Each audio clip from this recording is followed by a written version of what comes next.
മനുഷ്യനെത്ര അഭിശബ്ദനാൻ. അവൻ ഇങ്ങനെ നന്ദി കെട്ടവൻ എങ്ങനെയായി? എങ്ങനെ അവനിങ്ങനെ നന്ദി കെട്ടവനാകാൻ കഴിഞ്ഞു? ഇവിടെ മനുഷ്യൻ എന്നാൽ ഞാനും നിങ്ങളുമല്ല. അള്ളാഹു കാത്തുരക്ഷിക്കട്ടെ, നമ്മളതിൽ പെടരുത്. കാഫിറാൻ, അവിശ്വാസിയാൻ. അവിശ്വാസിയായ ആൾ മാത്രമാണ് ഇത്തരം പ്രയോഗങ്ങളിലൊക്കെ ഉദ്ദേശ്യം. നമ്മുടെ തഫ്സീറുകളിൽ ഇത് വ്യക്തമാണ്. പക്ഷേ ഖുർആൻ പരിഭാഷക്കാരന് പലപ്പോഴും ഇതറിയില്ല. ഖുർആൻ പഠിപ്പിക്കുന്ന പുത്തൻവാദിക്കും ഇതറിയില്ല. ഇത്തരം ആയത്തുകളൊക്കെ ദുർവ്യാഖ്യാനം ചെയ്തിട്ട് മനുഷ്യ സമൂഹത്തിൻ്റെ മേലിൽ മൊത്തമായി ചുമത്തിയിട്ട് വികൃതമായ തത്വങ്ങൾ പഠിപ്പിച്ചുകൊണ്ടിരിക്കുന്നത് വ്യാപകമായിരിക്കുന്ന ഇക്കാലത്ത് ഒരൽപ്പം ചിന്തിച്ചുകൊണ്ട് ഖുർആനെ മനസ്സിലാക്കാൻ, മാനവതലത്തിലുള്ള കാര്യങ്ങളെങ്കിലും അറിയാനാണ് ഞാൻ ഈ വിഷയം പ്രത്യേകം പറയുന്നത്. ഇങ്ങനെ ഖുർആൻ പറഞ്ഞ അഭിശബ്ദനെന്ന് പറഞ്ഞ, വിവരം കെട്ടവരെന്ന് പറഞ്ഞ, മോശക്കാരനെന്ന് പറഞ്ഞ, ഏറ്റവും കുറ്റക്കാരനെന്ന് പറഞ്ഞതൊന്നും നമ്മുടെ മേലിലല്ല.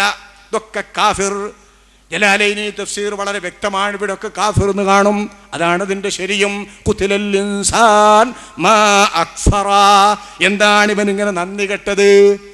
ഇതേതെങ്കിലും ഒരു മനുഷ്യനിലായിറങ്ങുക, ആ മനുഷ്യൻ്റെ സ്വഭാവം നോക്കി, ആ സ്വഭാവമുള്ളവരൊക്കെ അതിൻ്റെ വിധിയിലുണ്ടാകും. ശരിയാണ്. ഈ ആയത്തിറങ്ങിയത് അബൂലഹബിൻ്റെ പുത്രൻ ഉത്ബത്തിലാണ്. അബൂലഹബിൻ്റെ പുത്രൻ ഉത്ബ പുന്നാര റസൂലുള്ളാന്റെ ഒരു മകളെ കെട്ടിച്ചു കൊടുക്കാൻ നബി തിരഞ്ഞെടുത്ത വിദ്വാനാണ് ഉത്ബ. വിവരമില്ലാഞ്ഞിട്ടാണോ? തറവാടില്ലാഞ്ഞിട്ടാണോ? കുലീനനല്ലാഞ്ഞിട്ടാണോ? സംസ്കാര സമ്പന്നനല്ലാഞ്ഞിട്ടാണോ? ജാഹിലിയ്യത്തിലെ ഏറ്റവും വലിയ വിദ്വാൻ, ജാഹിലിയ്യത്തിലെ ഏറ്റവും വലിയ സംസ്കാര സമ്പന്നൻ, ഖുറൈശികളിലെ മൂപ്പൻ, മുത്തനബിയുടെ മൂത്താപ്പയാണ് അബൂലഹബ്. ആ മൂത്താപ്പയുടെ മകൻ. ഈ ഉത്ബക്ക് സ്വന്തം മകളെ കെട്ടിച്ചു കൊടുത്ത അള്ളാഹുവിൻ്റെ റസൂൽ ഉത്ബ മോശക്കാരനായി കണ്ടതുകൊണ്ട് അന്ന് കെട്ടിച്ചു കൊടുത്തതല്ല, അന്ന് നബിയല്ല. അങ്ങനെ ഉത്ബക്ക് കെട്ടിച്ചു കൊടുത്തിരുന്ന ഈ മകളുടെ കെട്ടിയ പുതിയാപ്പളെ ആ ഉത്ബ അയാൾ വിശ്വസിച്ചിരുന്നു. ബാപ്പ തബ്ബത്തിയദാ അബീ ലഹബ് എന്ന് ഖുർആനിൽ പറയുന്ന വിധം അഭിശബ്ദനെങ്കിലും ഉത്ബ വിശ്വസിച്ചിരുന്നു. അയാളെ ചൊല്ലി ഇറങ്ങിയതാ ആയത്ത്. പക്ഷേ വന്നജ്മി ഇദാ ഹവാ മാ ളല്ല സ്വാഹിബുകും വമാ ഗവാ എന്ന് തുടങ്ങുന്ന സൂറത്ത് ഇറങ്ങിയപ്പോൾ ഇയാൾക്കത് പിടിച്ചില്ല. അതിലെ പരാമർശങ്ങൾ പിടിച്ചില്ല. അതിൽ റബ്ബിന് പറഞ്ഞ വിശേഷണങ്ങൾ പിടിച്ചില്ല. ലാത്ത ഉസ്സ ദേവിമാരെ പറഞ്ഞ ഭാഗം പിടിച്ചില്ല. അങ്ങനെ വന്നപ്പോൾ അയാൾ മുർത്തദ്ദായി.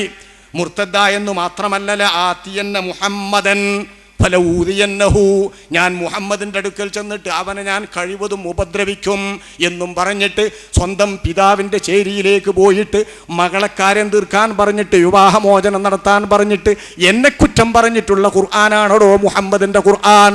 തബ്ബത് യദാ അബീ ലഹബ് എന്ന് എന്നെ പറഞ്ഞ ഖുർആൻ ഇറങ്ങിയിട്ടും നീ അവൻ്റെ മകളുമായി കഴിഞ്ഞുകൂടുകയാണോ എന്ന് ചോദിച്ചിട്ട് കാര്യം തീർക്കാൻ വൈമനസ്സം പ്രകടിപ്പിച്ചിരുന്ന ഉത്ബ ഇനി മുത്തനബിയുടെ സമീപിച്ചിട്ട് ഉപദ്രവിക്കുമെന്ന് ശപഥം ചെയ്തു പോയി.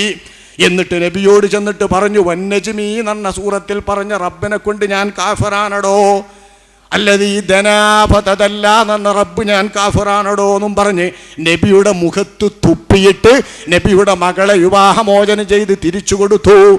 ഇത് സഹിക്കവയ്യാതെ തങ്ങളുടെ മുഖത്തു തുപ്പാൻ അന്ന് വരെ ഒരു ദുഷ്ടനും ദാഷ്ട്യം കാണിച്ചിട്ടില്ല. തങ്ങളുടെ മുഖത്തു തുപ്പുന്ന ഏറ്റവും വൃത്തികെട്ട തൻ്റെ മകളെ കെട്ടിയ പുതിയാപ്പള ചെയ്ത ആ അനീതി സഹിക്കവയ്യാതെ അല്ലാഹുവിൻ്റെ റസൂൽ പറഞ്ഞു, അല്ലാഹുമ്മ സല്ലിതു അലൈഹി കൽബം മിൻ കിലാബിക, നിന്റെ പട്ടികളിൽപ്പെട്ട ഒരു പട്ടിയെ, ഒരു മൃഗത്തെ പടച്ചവനെ നീ അവൻ്റെ മേൽ അധികാരപ്പെടുത്ത്. അസദൽ എന്ന കാട്ടിലെ ഒരു സിംഹത്തെ നീ ഇവന്റെ മേൽ അധികാരപ്പെടുത്ത് എന്ന് മുത്തനബിയുടെ പ്രാർത്ഥന വന്നു. അബൂലഹബ് ഞെട്ടി. ഉത്ബത്ത് വിവരദോഷിയാണ്, ചെറുപ്പക്കാരനാണ്, സാമാന്യ ബോധമില്ല. അബൂലഹബിനറിയാം മുത്തനബി പറഞ്ഞെങ്കിൽ ദുആയിരുന്നെങ്കിൽ അത് അങ്ങനെ തന്നെ സംഭവിക്കുമെന്ന്. നബിയെ പറ്റി അറിയാഞ്ഞിട്ടല്ല, നബി പറയുന്നത് സത്യമാണെന്ന് അറിയാഞ്ഞിട്ടല്ല, കുനുട്ടുകൊണ്ട് അസൂയ കൊണ്ട് മാത്രം വിശ്വസിക്കാത്ത, തിടുക്കം കൊണ്ട് ഇനാദ് കൊണ്ട് വിശ്വസിക്കാത്ത അവിശ്വാസികളിലെ വമ്പന്മാരാണ് അബൂലഹബും മറ്റും. അക്കൂട്ടത്തിൽ ഉത്ബയും പെടുകയാണ്. മഹ്ലാന്റെ റസൂലിന്റെ മുഖത്ത് തുപ്പിയ ഈ രംഗം കണ്ടിട്ട് അബൂ ത്വാലിബ് പോലും പറഞ്ഞു, എൻ്റെ മോനെ, നിനക്കിനി ദഅവത്ത് നിർത്തിക്കൂടെ? ഇങ്ങനെ പ്രബോധനം ചെയ്യണോ? ആളുകൾക്ക് വേണ്ടാത്തത് നിന്റെ മുഖത്ത് തുപ്പുന്ന വികൃതി ചെറുക്കന്മാരോടൊക്കെ നീ എന്തിനാണ് ഈ ദീനിന്റെ ദഅവത്ത് നടത്തുന്നത് എന്ന് പ്രയാസം കൊണ്ട് അബൂ ത്വാലിബ് പറയുന്നിടത്തെത്തിപ്പോയി.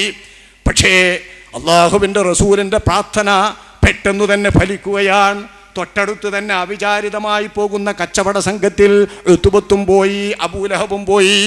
പോയി ഷാമിലേക്കുള്ള വഴിക്കിടയിൽ വാലുറ എന്ന പ്രദേശമാണെന്നും ഇവിടെ പിടിമൃഗങ്ങളുണ്ടെന്നും ഒരു പുരോഹിതൻ വന്ന് വിവരം പറഞ്ഞപ്പോഴാണ് ഉതുബക്ക് ഞെട്ടൽ. അബൂലഹബ് ഞെട്ടിയത്, പടച്ചവനെ, വാലുറത്തിലാണോ നമ്മൾ? വാലുറത്തിലെ സിംഹത്തെ അധികാരപ്പെടുത്താൻ മുഹമ്മദ് പ്രാർത്ഥിച്ചത്, എനിക്കിനി രക്ഷയില്ലല്ലോ എന്ന് മകൻ പേടിച്ച് വിറച്ചു. അബൂലഹബ് പറഞ്ഞു, ഖുറൈശി സമൂഹമേ, എൻ്റെ മകനെ ഇന്ന് നിങ്ങൾ രക്ഷപ്പെടുത്തണം. എൻ്റെ മകൻ്റെ ജീവൻ ഇവിടെ നിന്ന് തിരിച്ചു കിട്ടണം. ജീവൻ ഇവിടെ പോകരുത്. മുഹമ്മദിൻ്റെ പ്രാർത്ഥന എൻ്റെ മകൻ്റെ മേൽ ഫലിക്കുമോ എന്ന് ഞാൻ ഭയപ്പെടുന്നു. അതുകൊണ്ട് നിങ്ങൾ തീർച്ചയായും എൻ്റെ മകൻ്റെ ജീവൻ തരാൻ വേണ്ടതു ചെയ്യണം. 1000 ദീനാർ തരാം. 1000 ദീനാർ, 500 പവൻ പൊന്ന്. 500 പവനിലധികം പൊന്ന് വരും. 600 പവൻ പൊന്ന് വരും. ഈ 600 പവൻ പൊന്ന് തരാം. എൻ്റെ ജീവൻ ഇന്നൊന്ന് കാത്തിട്ട് നിങ്ങൾ എന്നെ സംരക്ഷിച്ച് നേരം വെളുക്കുമ്പോൾ എനിക്ക് ഹയാത്തുണ്ടെങ്കിൽ നാഴുത്തുബ പറയുന്നത്. ഖുറൈശി മൂപ്പന്മാരും ചെറുപ്പക്കാരും നോക്കി, വട്ടത്തിൽ ചുറ്റും കടന്നു, ചരക്കുകളൊക്കെ വെച്ച് കെട്ടി, നടുവിൽ മാത്രം മുത്തുബയെ കിടത്തി. ഒട്ടകങ്ങളെ കെട്ടിയിടത്ത് നിന്ന് കൊണ്ടുവന്നിട്ട് വട്ടത്തിൽ കിടക്കുന്ന മനുഷ്യൻ്റെ ചുറ്റും കെട്ടിയിട്ടു. എല്ലാ ഒട്ടകങ്ങളും അനക്കിയിട്ട് ഒട്ടകങ്ങളുടെ ചലനം കേട്ടിട്ട് ജനങ്ങൾ ഉണരാൻ. എന്നിട്ട് ഉറങ്ങാതെ കുറെ പേർ കാത്തിരുന്നു നോക്കി. എല്ലാം വിഫലമായി. അതാ എല്ലാവരും മടങ്ങിക്കെടുക്കുമ്പോൾ ജാഗ്രതയോടുകൂടെ നോക്കിക്കൊണ്ടിരിക്കുന്ന ആൾക്കാരും ചാരന്മാരും ഇയാളെ സംരക്ഷിക്കാൻ കണ്ണ് മിഴിച്ചു നോക്കിക്കൊണ്ടിരിക്കുമ്പോൾ, എണ്ണയൊഴിച്ച് കണ്ണിലെണ്ണയൊഴിച്ച് കാത്തിരുന്നു കൊണ്ടിരിക്കുമ്പോൾ മന്ദം മന്ദം വരുന്ന ഒരു സിംഹം. ആരെയും സിംഹത്തിന് വേണ്ട. യതശമ്മമു വുജൂഹഹും, ഉറങ്ങിക്കിടക്കുന്ന മനുഷ്യന്മാരെ മുഴുവൻ മണത്തു നോക്കുന്നു സിംഹം. ആരാ തന്നോട് ഏൽപ്പിക്കപ്പെട്ടതെന്ന് മണത്ത് നോക്കിപ്പോയി ഈ സിംഹം ഉതുബത്തിനെ കണ്ടെത്തിയതോടുകൂടെ ഉതുബത്തിന്റെ മേൽ ചാടി വീണ് കഷ്ണം കഷ്ണമാക്കി തുണ്ടാക്കി അവനെ അറുത്ത് കളഞ്ഞു. ആർക്കും രക്ഷിക്കാൻ കഴിഞ്ഞില്ല. ഒട്ടകങ്ങൾക്ക് കാക്കാൻ കഴിഞ്ഞില്ല. എണ്ണയൊടിച്ച് കാത്തിരിക്കുന്ന കണ്ണുകൾക്ക് സംരക്ഷിക്കാനായില്ല. ആർക്കും പറ്റിയില്ല. ഇതാ ഹസ്സാൻ ഇബ്നു സാബിത്ത് റളിയല്ലാഹു അൻഹു യുദ്ധക്കളം വിട്ടുകൊണ്ട് ജയപേര് മുടക്കിയിട്ട് അടുത്ത കൊല്ലം കാണാം കേട്ടോ എന്ന് പറഞ്ഞു. ഉഹദ് യുദ്ധം കഴിഞ്ഞ് തിരിച്ചു പോകുന്ന വേളയിൽ ആർത്തിരമ്പിപ്പോകുന്ന ഖുറൈശികൾ വീമ്പിളക്കി അടുത്ത കൊല്ലം കാണാമെന്ന് പറയുമ്പോൾ കഷ്ടനഷ്ടങ്ങളും പ്രയാസങ്ങളും നോവുകളും പേറിയ സ്വഹാബത്തിന്റെ കൂട്ടത്തിൽ നിന്ന് തിരിച്ചടിക്കാൻ എന്തെങ്കിലും ഒന്ന് വേണ്ടേ? ആ സമയത്ത് ഇവർക്ക് വേദനയുള്ള ഒരു വാചകം പുന്നാര നബിയുടെ കവിയായ ഹസ്സാൻ ഇബ്നു സാബിത്ത് റളിയല്ലാഹു അൻഹു പറഞ്ഞത്, മയ്യർജിഇൽ ആമാ ഇലാ അഹ്ലിഹി ഫമാ അകീലുസ്സുബുഇ ബിർറാജിഇ. ഇക്കൊല്ലം മടങ്ങിയിട്ട് അടുത്ത കൊല്ലം തിരിച്ചു വരാമെന്ന് പറഞ്ഞു പോകുന്ന മനുഷ്യരെ, പണ്ട് ആ പിടിമൃഗം ഹിംസ്ര ജന്തുവെന്ന് കടിച്ച് കൊന്ന് മുറിച്ചിട്ട മനുഷ്യൻ നിങ്ങളോടൊപ്പം തിരിച്ചെത്തുമല്ലോ. ഇത് പറഞ്ഞാൽ പണ്ടത്തെ ശവമായ ഈ ഉതുബത്തിന്റെ ഓർമ്മ മുമ്പരപ്പെടുത്തിയിട്ട് അവരിൽ വീര്യപ്പെട്ട ഒരു പോരാളി പോയ ദുഃഖം അവരുടെ മനസ്സിൽ തെളിയാനും നഷ്ടം തോന്നാനും അപമാനിതരാകാനും വേണ്ടി കവിയുടെ സൂത്രമാണ്. നിങ്ങളാരും അടുത്ത കൊല്ലം തിരിച്ചു വന്നാലും നിങ്ങളുടെ കൂട്ടത്തിൽ ആ ഹിംസ്ര ജന്തു കടിച്ച് കീറിക്കൊന്നവനുണ്ടാവൂലല്ലോ, അത് മതി ഞങ്ങൾക്ക് എന്ന് ഹസ്സാൻ ഇബ്നു സാബിത്ത് റളിയല്ലാഹു അൻഹു കവിതയിൽ തിരിച്ചടിച്ച ഭാഗം ഇയാളെ ചൊല്ലിയ ആ ഉതുബത്തിനെയാണ് അള്ളാഹ് പറഞ്ഞത്, ഖുതിലൽ ഇൻസാൻ. ഇവനെന്ത് പറ്റിപ്പോയി? ബാപ്പ വിശ്വസിക്കാഞ്ഞിട്ടും വിശ്വസിച്ച ഇവൻ, ബാപ്പ പെണ്ണിനെ ത്വലാഖ് ചെല്ലാൻ പറഞ്ഞ് ത്വലാഖ് ചെല്ലാത്ത ഇവനെന്ത് പറ്റിപ്പോയി? നന്ദി കെട്ടവൻ. മിൻ അയ്യി ശൈഇൻ ഖുലിഖ, അവനെ പടക്കപ്പെട്ടത് എങ്ങനെയാണ്? അവൻ എന്തിനാലാ പടക്കപ്പെട്ടത്? മിൻ നുത്ഫത്തിൻ ഖലഖ, മിൻ നുത്ഫത്തിൻ ഖലഖഹു ഫഖദ്ദറ ثم السبيل يسرا ثم أماته فأقبرا ثم إذا شاء أنشرا. ഈ മോശപ്പെട്ട അവിശ്വാസിയായ ഉതുബത്തെ കുറിച്ച് ആ വാക്ക്, ഈ ഉതുബത്ത് അഭിശബ്ദൻ. മാ അക്ഫറ മിൻ അയ്യി ശൈഇൻ ഖലഖ. അല്ലാഹു എങ്ങനെയാണ് അവനെ, എന്തിനാണ് അവനെ പടച്ചത്? ഏത് മനുഷ്യനെയും പോലെ മിൻ നുത്ഫത്തിൻ ഖലഖ, അറക്കുന്ന ശുക്ലത്തിൽ നിന്നാ പടച്ചത്. ആ ശുക്ലത്തിൻ്റെ ദശകങ്ങൾ കഴിഞ്ഞ് പല ദശകൾ പിന്നിട്ടിട്ടുള്ള മനുഷ്യന്റെ രൂപത്തിലെത്തിയിട്ടാ അവൻ വന്നത്. നിറഞ്ഞു നിന്ന ആ രൂപത്തെ പുറത്ത് കളയാൻ മാതാവിൻ്റെ ദ്വാരം തന്നെ അല്ലാഹു തആല എളുപ്പമാക്കി വിശാലമാക്കി. സുഖപ്രസവം. ഇന്നത്തെ നമ്മളെ പെണ്ണുങ്ങൾ പ്രത്യേകം ദുആർക്കാൻ പറയുന്ന വിഷയം ആ സുഖപ്രസവം. പണ്ട് സാധാരണ നമ്മൾ മറക്കിരിക്കുന്നത് പോലെ മൂത്രമൊഴിക്കുന്നത് പോലെ എപ്പോഴെങ്കിലും നടക്കുന്നതാണെങ്കിലും നടന്നിരുന്ന ഇടപാടാണിത്. സ്ത്രീകൾക്ക് സഹജമായ ഒന്നാണല്ലോ ഇത്. അപൂർവം ചിലർ മാത്രമേ നൊമ്പരത്തിൽ പ്രസവത്തിൽ മരിച്ചവരുണ്ടായിരുന്നുള്ളൂ. കുട്ടി ജീവൻ പോയവരും അതിന്നും എല്ലാം പുരോഗമിച്ചിട്ടും മരിക്കുന്നുണ്ട്. ഓപ്പറേഷൻ വ്യാപിച്ചിട്ടും മരിക്കുന്നുണ്ട്. എല്ലാം വന്നിട്ടും മരിക്കുന്നുണ്ട്. അതൊന്നും തടയാൻ കഴിഞ്ഞിട്ടില്ല. അള്ളാഹുവിൻ്റെ നിയമപ്രകാരം അല്ല പറയുന്നതാ പ്രസവിച്ചു പോരേണ്ട ആ മാർഗത്തെ പ്രസവിക്കാൻ പറ്റുന്ന വിധത്തിൽ അല്ലാഹു തആല എളുപ്പമാക്കുകയാണ്. നിരൂപിച്ചാൽ കിട്ടൂല, പറഞ്ഞു കൊടുക്കാൻ കിട്ടൂല, വിവരിച്ചു കൊടുക്കാൻ കിട്ടൂല, ശാസ്ത്ര മനസ്സുകൊണ്ട് വിവരിച്ച് സമർത്ഥിക്കാനും ബോധ്യപ്പെടുത്താനും കഴിയൂല. നിഷേധിയെ സംതൃപ്തമാക്കാൻ കഴിയില്ല. നിഷേധി ഇവിടെ സമസ്യ, പരിഹാരമില്ലാത്ത സമസ്യ പോയിന്റ് ചെയ്ത് കളയും. ശരി, മതി, അങ്ങനെ മതി. അല്ല പറയുന്നു ആ സമസ്യയെ അല്ലാഹു തആല പൂരിപ്പിക്കുകയാണ്. അള്ളാഹു അവിടെ പ്രശ്നം പരിഹരിച്ച രീതിയിൽ തന്നെ അല്ല പറയാ ഇത് എളുപ്പമാക്കി കൊടുത്തവൻ അള്ളാഹുവാൻ. കാലം കഴിയുമ്പോൾ അവനെ മരിപ്പിക്കുന്നതും മരിപ്പിച്ചിട്ട് പിന്നെ ഖബറിലടക്കുന്നതും അള്ളാഹുവാൻ. പിന്നെ അവൻ ഉദ്ദേശിക്കുന്ന സമയത്ത് ഇതുപോലെ തന്നെ അവനെ ഉയർത്തെഴുന്നേൽപ്പിച്ചിട്ട് മഹ്ശറിൽ കൊണ്ടുവരാനും പൂർത്തിയാക്കി ശരിക്കും അവനെ വിരുത്താനും സാധിക്കും. ഇതല്ലാഹു പറയുന്നത് നിഷേധിയായ മനുഷ്യന് പ്രധാനപ്പെട്ട നിഷേധം പരലോകത്തെങ്ങനെ ഉയർത്തെഴുന്നേൽപ്പിച്ചു കൊണ്ടുവരും എന്നതാണ്. മക്കത്തെ കാഫിറുകളിൽ അധിക ആളുകളും കാഫിറായത് ബഹുദൈവ വിശ്വാസത്തോടൊപ്പം ആഖിറത്തിന്റെ കാര്യത്തിലാണ്. പരലോകത്തേക്ക് ഈ മനുഷ്യൻ മണ്ണായി നുരുമ്പിയിട്ട് പിന്നെ എങ്ങനെയാണ് അവനെ ഹയാത്താക്കുക? ഇതിനെ തർക്കിച്ചതിനെ ചൊല്ലിയ ഹസീമും മുബീൻ അക്സറ ശൈഇൻ ജദലാ എന്നൊക്കെ ഖുർആൻ പറഞ്ഞത് തർക്കമുന്നയിച്ചിട്ട്. ആ തർക്കമുന്നയിക്കുന്ന കൂട്ടത്തിൽപ്പെട്ട ഉതുബ അവൻ എങ്ങനെ ജനിച്ചു, എങ്ങനെ മരിക്കും, എങ്ങനെ പിറന്നു, ഇനി എങ്ങനെ ഉയർത്തെഴുന്നേൽപ്പിക്കും എന്ന് ചിന്തിക്കാൻ അവനിൽ തന്നെ അടയാളമില്ലേ എന്ന സ്വന്തം ശരീരത്തെക്കുറിച്ചും അവൻ ആഹരിക്കുന്ന ആഹാരത്തെക്കുറിച്ചും അവൻ കുടിക്കുന്ന വെള്ളത്തെക്കുറിച്ചും ചിന്തയില്ലാത്തവൻ പിന്നെ എന്ത് അറിവുള്ളവനാണ്? എന്ത് ബുദ്ധി ഉണ്ടായിട്ടെന്താണ്? അവനവൻ്റെ ആഹാരത്തെക്കുറിച്ച് ചിന്തിക്കണ്ടേ? അന്താരാഷ്ട്ര തത്വങ്ങൾ പറഞ്ഞാൽ മതിയോ? സാമ്പത്തിക ശാസ്ത്രത്തിലെ പ്രശ്നങ്ങൾ പരിഹരിച്ചാൽ മതിയോ? മനുഷ്യൻ്റെതായ സാമൂഹിക തലങ്ങളിലെ വിവിധ തലങ്ങൾ ആലോചിച്ചാൽ മതിയോ? അവൻ കഴിക്കുന്ന ആഹാരം എവിടെ നിന്ന് കിട്ടി? എന്താണ് അതിൻ്റെ അവസ്ഥ? തൻ്റെ കണ്ണും കയ്യും കാതും എങ്ങനെ പ്രവർത്തന നിരതമായി പ്രവർത്തന സജ്ജമായി സിദ്ധികളുണ്ടായി ചിന്തിക്കണ്ടേ? ഏത് നിഷേധിയും ചിന്തിക്കണ്ടേ? ഏത് നിരീശ്വരനും ചിന്തിക്കണ്ടേ? ഏത് ശാസ്ത്ര സാഹിത്യ പരിഷത്തുകാരനും ചിന്തിക്കണ്ടേ? ഏത് നിരീശ്വരനായാലും ഇത് ചിന്തിക്കേണ്ടതുണ്ട്. സ്വന്തം അന്നം എവിടെ? സ്വന്തം ഭക്ഷണം എവിടെ? സ്വന്തം ശരീരം എവിടെ? ഇതാണ് അല്ലാഹു ഇവിടെ ഉയർത്തിക്കാട്ടുന്നത്. സ്വന്തം ശരീരം എങ്ങനെ പടച്ചു എന്ന് ചിന്തിക്കാത്ത മനുഷ്യൻ നന്ദി കെട്ടവനാണ്. ശരീരം അവിടെ ഇരിക്കട്ടെ, കിട്ടിയ ശരീരം കിട്ടി, വളർന്നപ്പോൾ വളർന്നു. പക്ഷേ ഈ വളരുന്നത് എന്തുകൊണ്ടാ? പോഷകമൂല്യമുള്ള ഭക്ഷണങ്ങൾ കഴിഞ്ഞിട്ടല്ലേ മനുഷ്യൻ പല ദശകളായി വളർന്ന് വികസിക്കുന്നത്. ഈ വികാസം പ്രാപിക്കുന്ന മനുഷ്യന് ഒരു സസ്യത്തിൻ്റെയോ മരത്തിൻ്റെയോ പദവി നൽകുന്നതാണ് ഈ തലം. സസ്യവും അങ്ങനെയാ, വെള്ളം വലിക്കും, പോഷകമൂല്യങ്ങൾ വലിച്ചെടുക്കും, വളരും. ചെറിയ ചെറിയ സസ്യങ്ങൾ വളർന്ന് വലുതാകുന്നത് അത് പോഷകമൂല്യങ്ങൾ വളർന്ന് വലിച്ചെടുത്ത് കുടിച്ചിട്ടാ വളരുന്നത്. നമ്മളും അങ്ങനെയാ. ത്വാമും ശറാബും ആഹാരങ്ങളും പാനീയങ്ങളും കുടിച്ച് തിന്ന് വളർന്നുകൊണ്ടിരിക്കുന്ന നമ്മൾ ആ തലത്തിൽ ഒരു സസ്യം മാത്രമാണ്. ഈ സസ്യത്തിൻ്റെ തലത്തിൽ അവൻ്റെ ഭക്ഷണം എന്താണെന്ന് ആലോചിക്കണ്ടേ? ഫല്യൻദുരിൽ ഇൻസാനു ഇലാ ത്വാമി അന്നാ സ്വബബ്നൽ മാഅ സ്വബ്ബാ ثم شققنا الأرض شقا فأنبتنا فيها حبا وعنبا وقضبا وزيتونا ونخلا وحدائق غلبا وفاكهة وأبا. അവൻ്റെ ഭക്ഷണത്തെക്കുറിച്ചൊന്ന് ആലോചിക്കട്ടെ. എന്തൊക്കെയാണ് മനുഷ്യൻ കഴിക്കുന്ന ആഹാരത്തിൻ്റെ ഇനം? എന്ത് ഇനം പൊരിച്ചതും കരിച്ചതും ആവട്ടെ, അല്ല ഈ പറഞ്ഞതില്ലാതിരിക്കൂല. നമ്മൾ പൊരിച്ചതും കരിച്ചതും ഒക്കെ അന്ന് തിന്ന ഫാസ്റ്റ് ഫുഡ്, ഈ ഫാസ്റ്റ് ഫുഡ് തന്നെ കഴിച്ചുകൊണ്ടിരിക്കുന്ന മനുഷ്യനാണെങ്കിലും ആലോചിക്കണം അവൻ്റെ ത്വാമി എവിടെ നിന്ന് വരുന്നോ? അവൻ കഴിക്കുന്ന പൊരിച്ചതും കരിച്ചതുമായ വസ്തുക്കളും ആ മാംസങ്ങളുമുള്ള ജീവികളും എങ്ങനെ വളർന്നു വരുന്നു? അവൻ്റെ മാംസം എന്ത് കിട്ടി?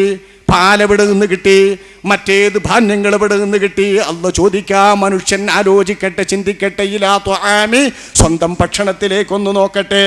എങ്ങനെയാണ് ഉൽപ്പന്നങ്ങളും ഭക്ഷണങ്ങളും ഇവിടെ ഉണ്ടാകുന്നത്? അന്നാ സ്വബബ്നൽ മാഅ സ്വബ്ബാ, മാനത്ത് നിന്ന് കൃത്യമായ അളവിൽ നാം മഴ വർഷിക്കുകയാണ്. നടയിപ്പിച്ചുകൊണ്ട് നമ്മൾ ഇതാ വെള്ളം നൽകുകയാണ്. ഈ വെള്ളത്തെ അങ്ങനെ തന്നെ മുഴുവൻ പുറത്ത് കളയുന്നില്ല. ഈ വെള്ളം ഉൽപാദനക്ഷമമായ ഭൂമിക്കടിയിലേക്ക് പിളർത്തുകൊണ്ട് ഉള്ളിലേക്ക് എത്തിച്ചു കൊടുക്കുന്നത് നാമാണ്. ഈ വെള്ളമെത്തിയില്ലെങ്കിൽ ഫലവൃക്ഷങ്ങൾ കായ്ക്കൂല, ധാന്യങ്ങൾ കിളിർക്കൂല, ഉൽപ്പന്നങ്ങൾ ഉണ്ടാവില്ല, വസ്തുക്കൾ ഉണ്ടാവില്ല, ഭക്ഷണപദാർത്ഥങ്ങൾ ഉണ്ടാവില്ല, പച്ചക്കറികൾ ഉണ്ടാവില്ല, കായ്ക്കനികൾ ഉണ്ടാവില്ല. വെള്ളം ഇറക്കിയിട്ട് ഭൂമിക്കകത്തേക്ക് പിളർത്തിട്ട് സുഷിരങ്ങളിലൂടെ പലതിലൂടെ ചെടിക്കുള്ളിലൂടെ ഭൂമിക്കകത്തേക്ക് എത്തിക്കുന്നത് നാമാണ്, നമ്മളാണത് എത്തിക്കുന്നത്. പലവിധ ധാന്യങ്ങൾ നമ്മളാണ് മുളപ്പിക്കുന്നത്.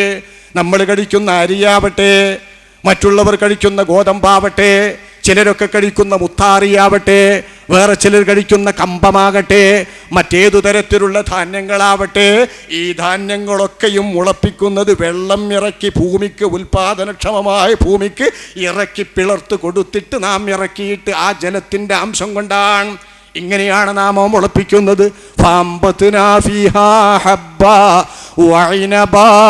നിങ്ങളുടെ സമ്പത്തിൻ്റെ ഏറ്റവും പ്രധാനപ്പെട്ട ഭാഗമായ നിങ്ങൾ കൃഷി ചെയ്തുണ്ടാക്കുന്ന അറേബ്യൻ മണ്ണിലെ ആളുകൾക്ക് സുപരിചിതമായ മുന്തിരി, നമ്മുടെ നാടിലുള്ള ആളുകൾക്കും സുപരിചിതമായ മുന്തിരി, പല സംസ്ഥാനങ്ങളും അതിൻ്റെ കൃഷി ചെയ്തുകൊണ്ടാണ് ഇവിടെ സമ്പത്തിൻ്റെ ഒരു ഭാഗം മുന്തിരി കൃഷി.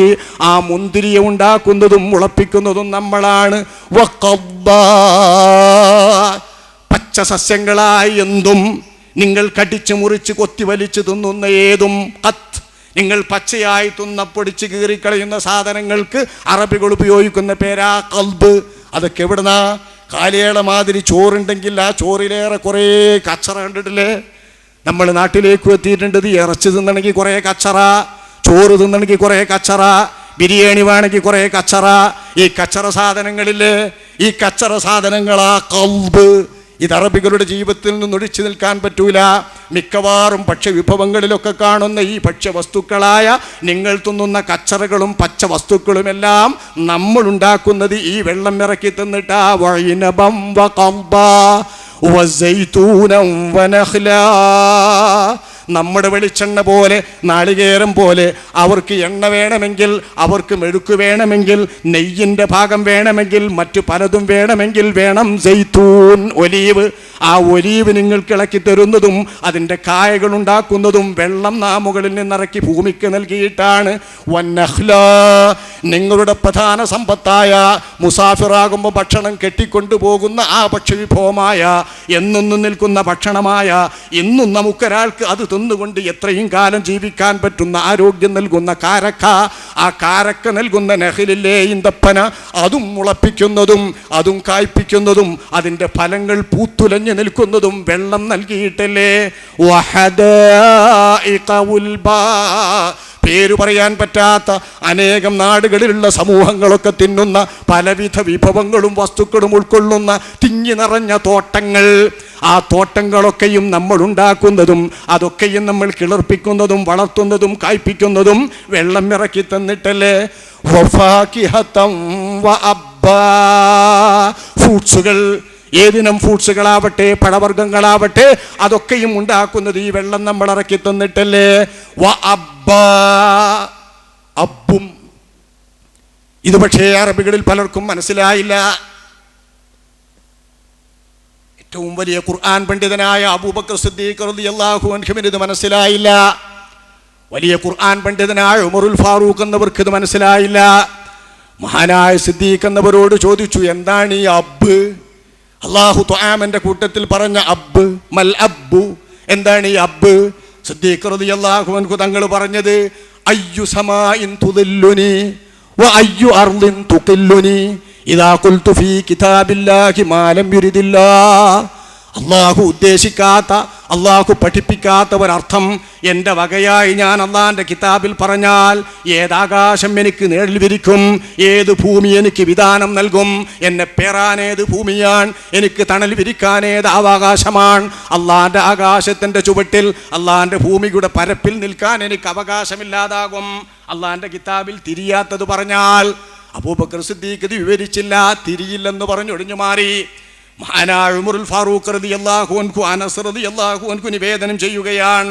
അനസ് എന്നോർ വിവരിക്കുന്നു, ഉമറുൽ ഫാറൂഖ് റളിയല്ലാഹു അൻഹുവിനെ ഞാൻ കേട്ടു, അദ്ദേഹം ഒരു വടിയുണ്ട് തൻ്റെ കയ്യിൽ, അതും പിടിച്ചിട്ട് അദ്ദേഹം ഈ ആയത്തോതി വഫാകിഹതം വഅബ്ബാ എന്നോതിയിട്ട് മൽ അബ്ബു മൽ അബ്ബു, എന്താണ് ഈ അബ്ബ്, എന്താണ് ഈ അബ്ബ്, കുല്ലു ഹാദാ ഖദ് അലിംനാഹു ഫമൽ അബ്ബു.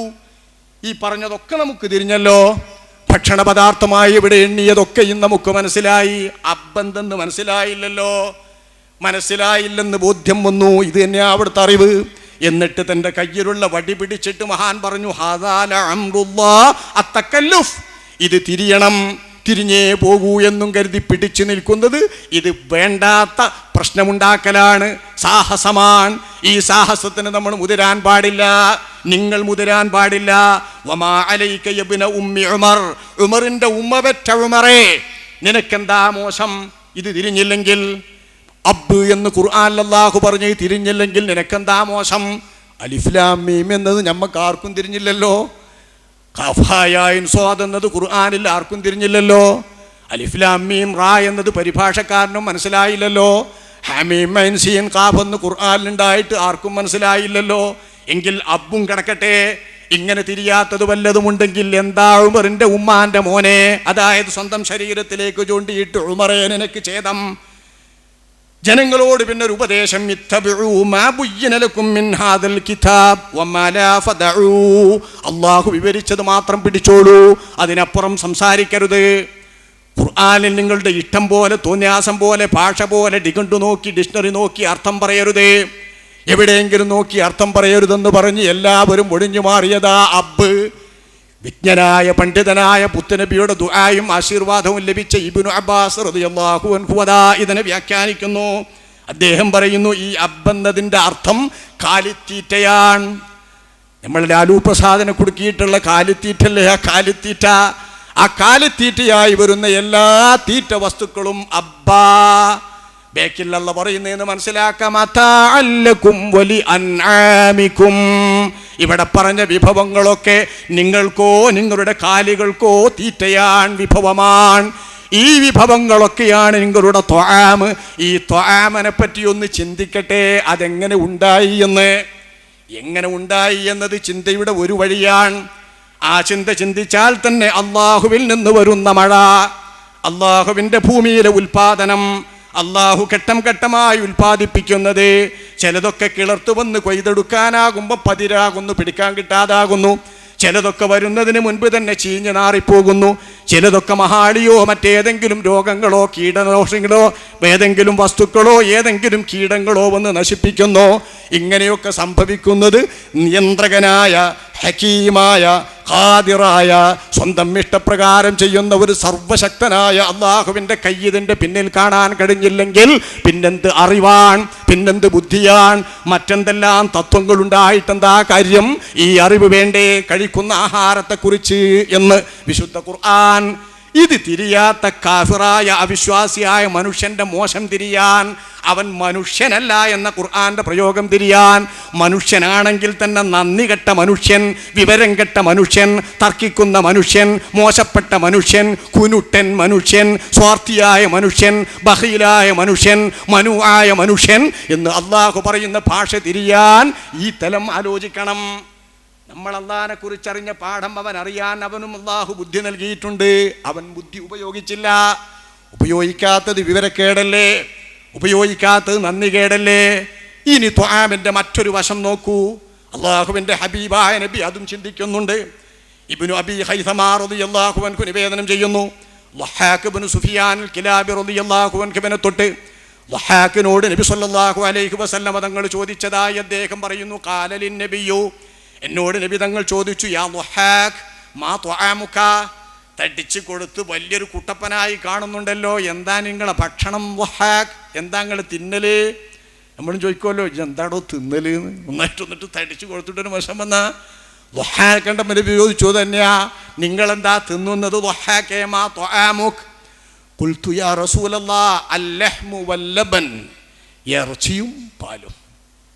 പിന്നെ തടിക്കാലോ, ഇറച്ചിയും പാലുമാണ് തിന്നുന്നത് എന്ന് വഹാക്ക്. ഞാനത് നബിയോട് മറുപടി പറഞ്ഞു. അള്ളാഹുവിൻ്റെ റസൂൽ പറഞ്ഞു, സുമ്മ യസീറു ഇലാ മാദാ, പിന്നെ ഇതെന്താകും? നീ കുടിക്കുന്ന പാലും നീ തിന്നുന്ന മാംസവും പിന്നെ എന്താകും? പിന്നെ എന്താകും എന്ന ചോദ്യത്തിന് എന്താ മറുപടി പറയാ?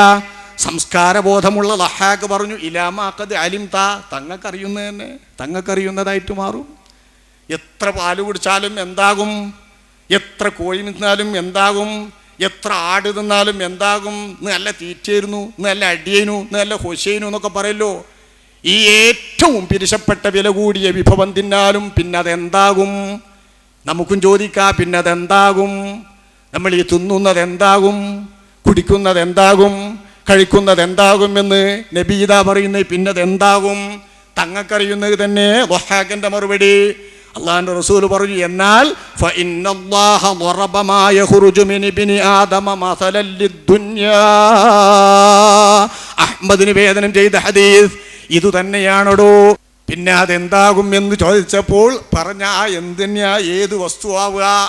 എന്നിട്ട് നബി പറയുന്നു, ഫഇന്നല്ലാഹ ളറബ മാ യഖ്റുജു മിൻ ഇബ്നി ആദമ മസലൻ ലിദ്ദുനിയാ. മനുഷ്യനിൽ നിന്ന് പുറത്തേക്ക് പോകുന്ന ഈ സാധനമില്ലേ, ഇതാണ് അള്ളാഹു ഈ ദുന്യാവിൻ്റെ മൊത്തം ഉപമയാക്കി വെച്ചിരിക്കുന്നത്. ദുന്യാവിന് മൊത്തമായി അള്ളാഹു താല ഉപമയാക്കി വെച്ചിരിക്കുന്നത് ഇതാണ് മനുഷ്യൻ്റെ എന്താണ് പറയേണ്ടത്? വഹാക്കിന് പറയാൻ സംസ്കാരബോധം അനുവദിക്കാത്തത് കൊണ്ട് എന്താകും തിന്നതൊക്കെ എന്താകും എന്ന ആ സാധനമാണ്. പിന്നെ ഇന്ന് തീട്ടം ചുമന്നോരു കൊട്ട എന്ന് സുജായ് മൊയ്ദ് മുസ്ലിയാർ വ്യക്തമായി പറഞ്ഞ ആ വസ്തുവാണ്, ആ സാധനമാണ് ഈ ദുന്യാവിൻ്റെ മൊത്തമായിട്ടുള്ള ഉപമയെന്ന് ഖാല റസൂലുള്ളാഹി.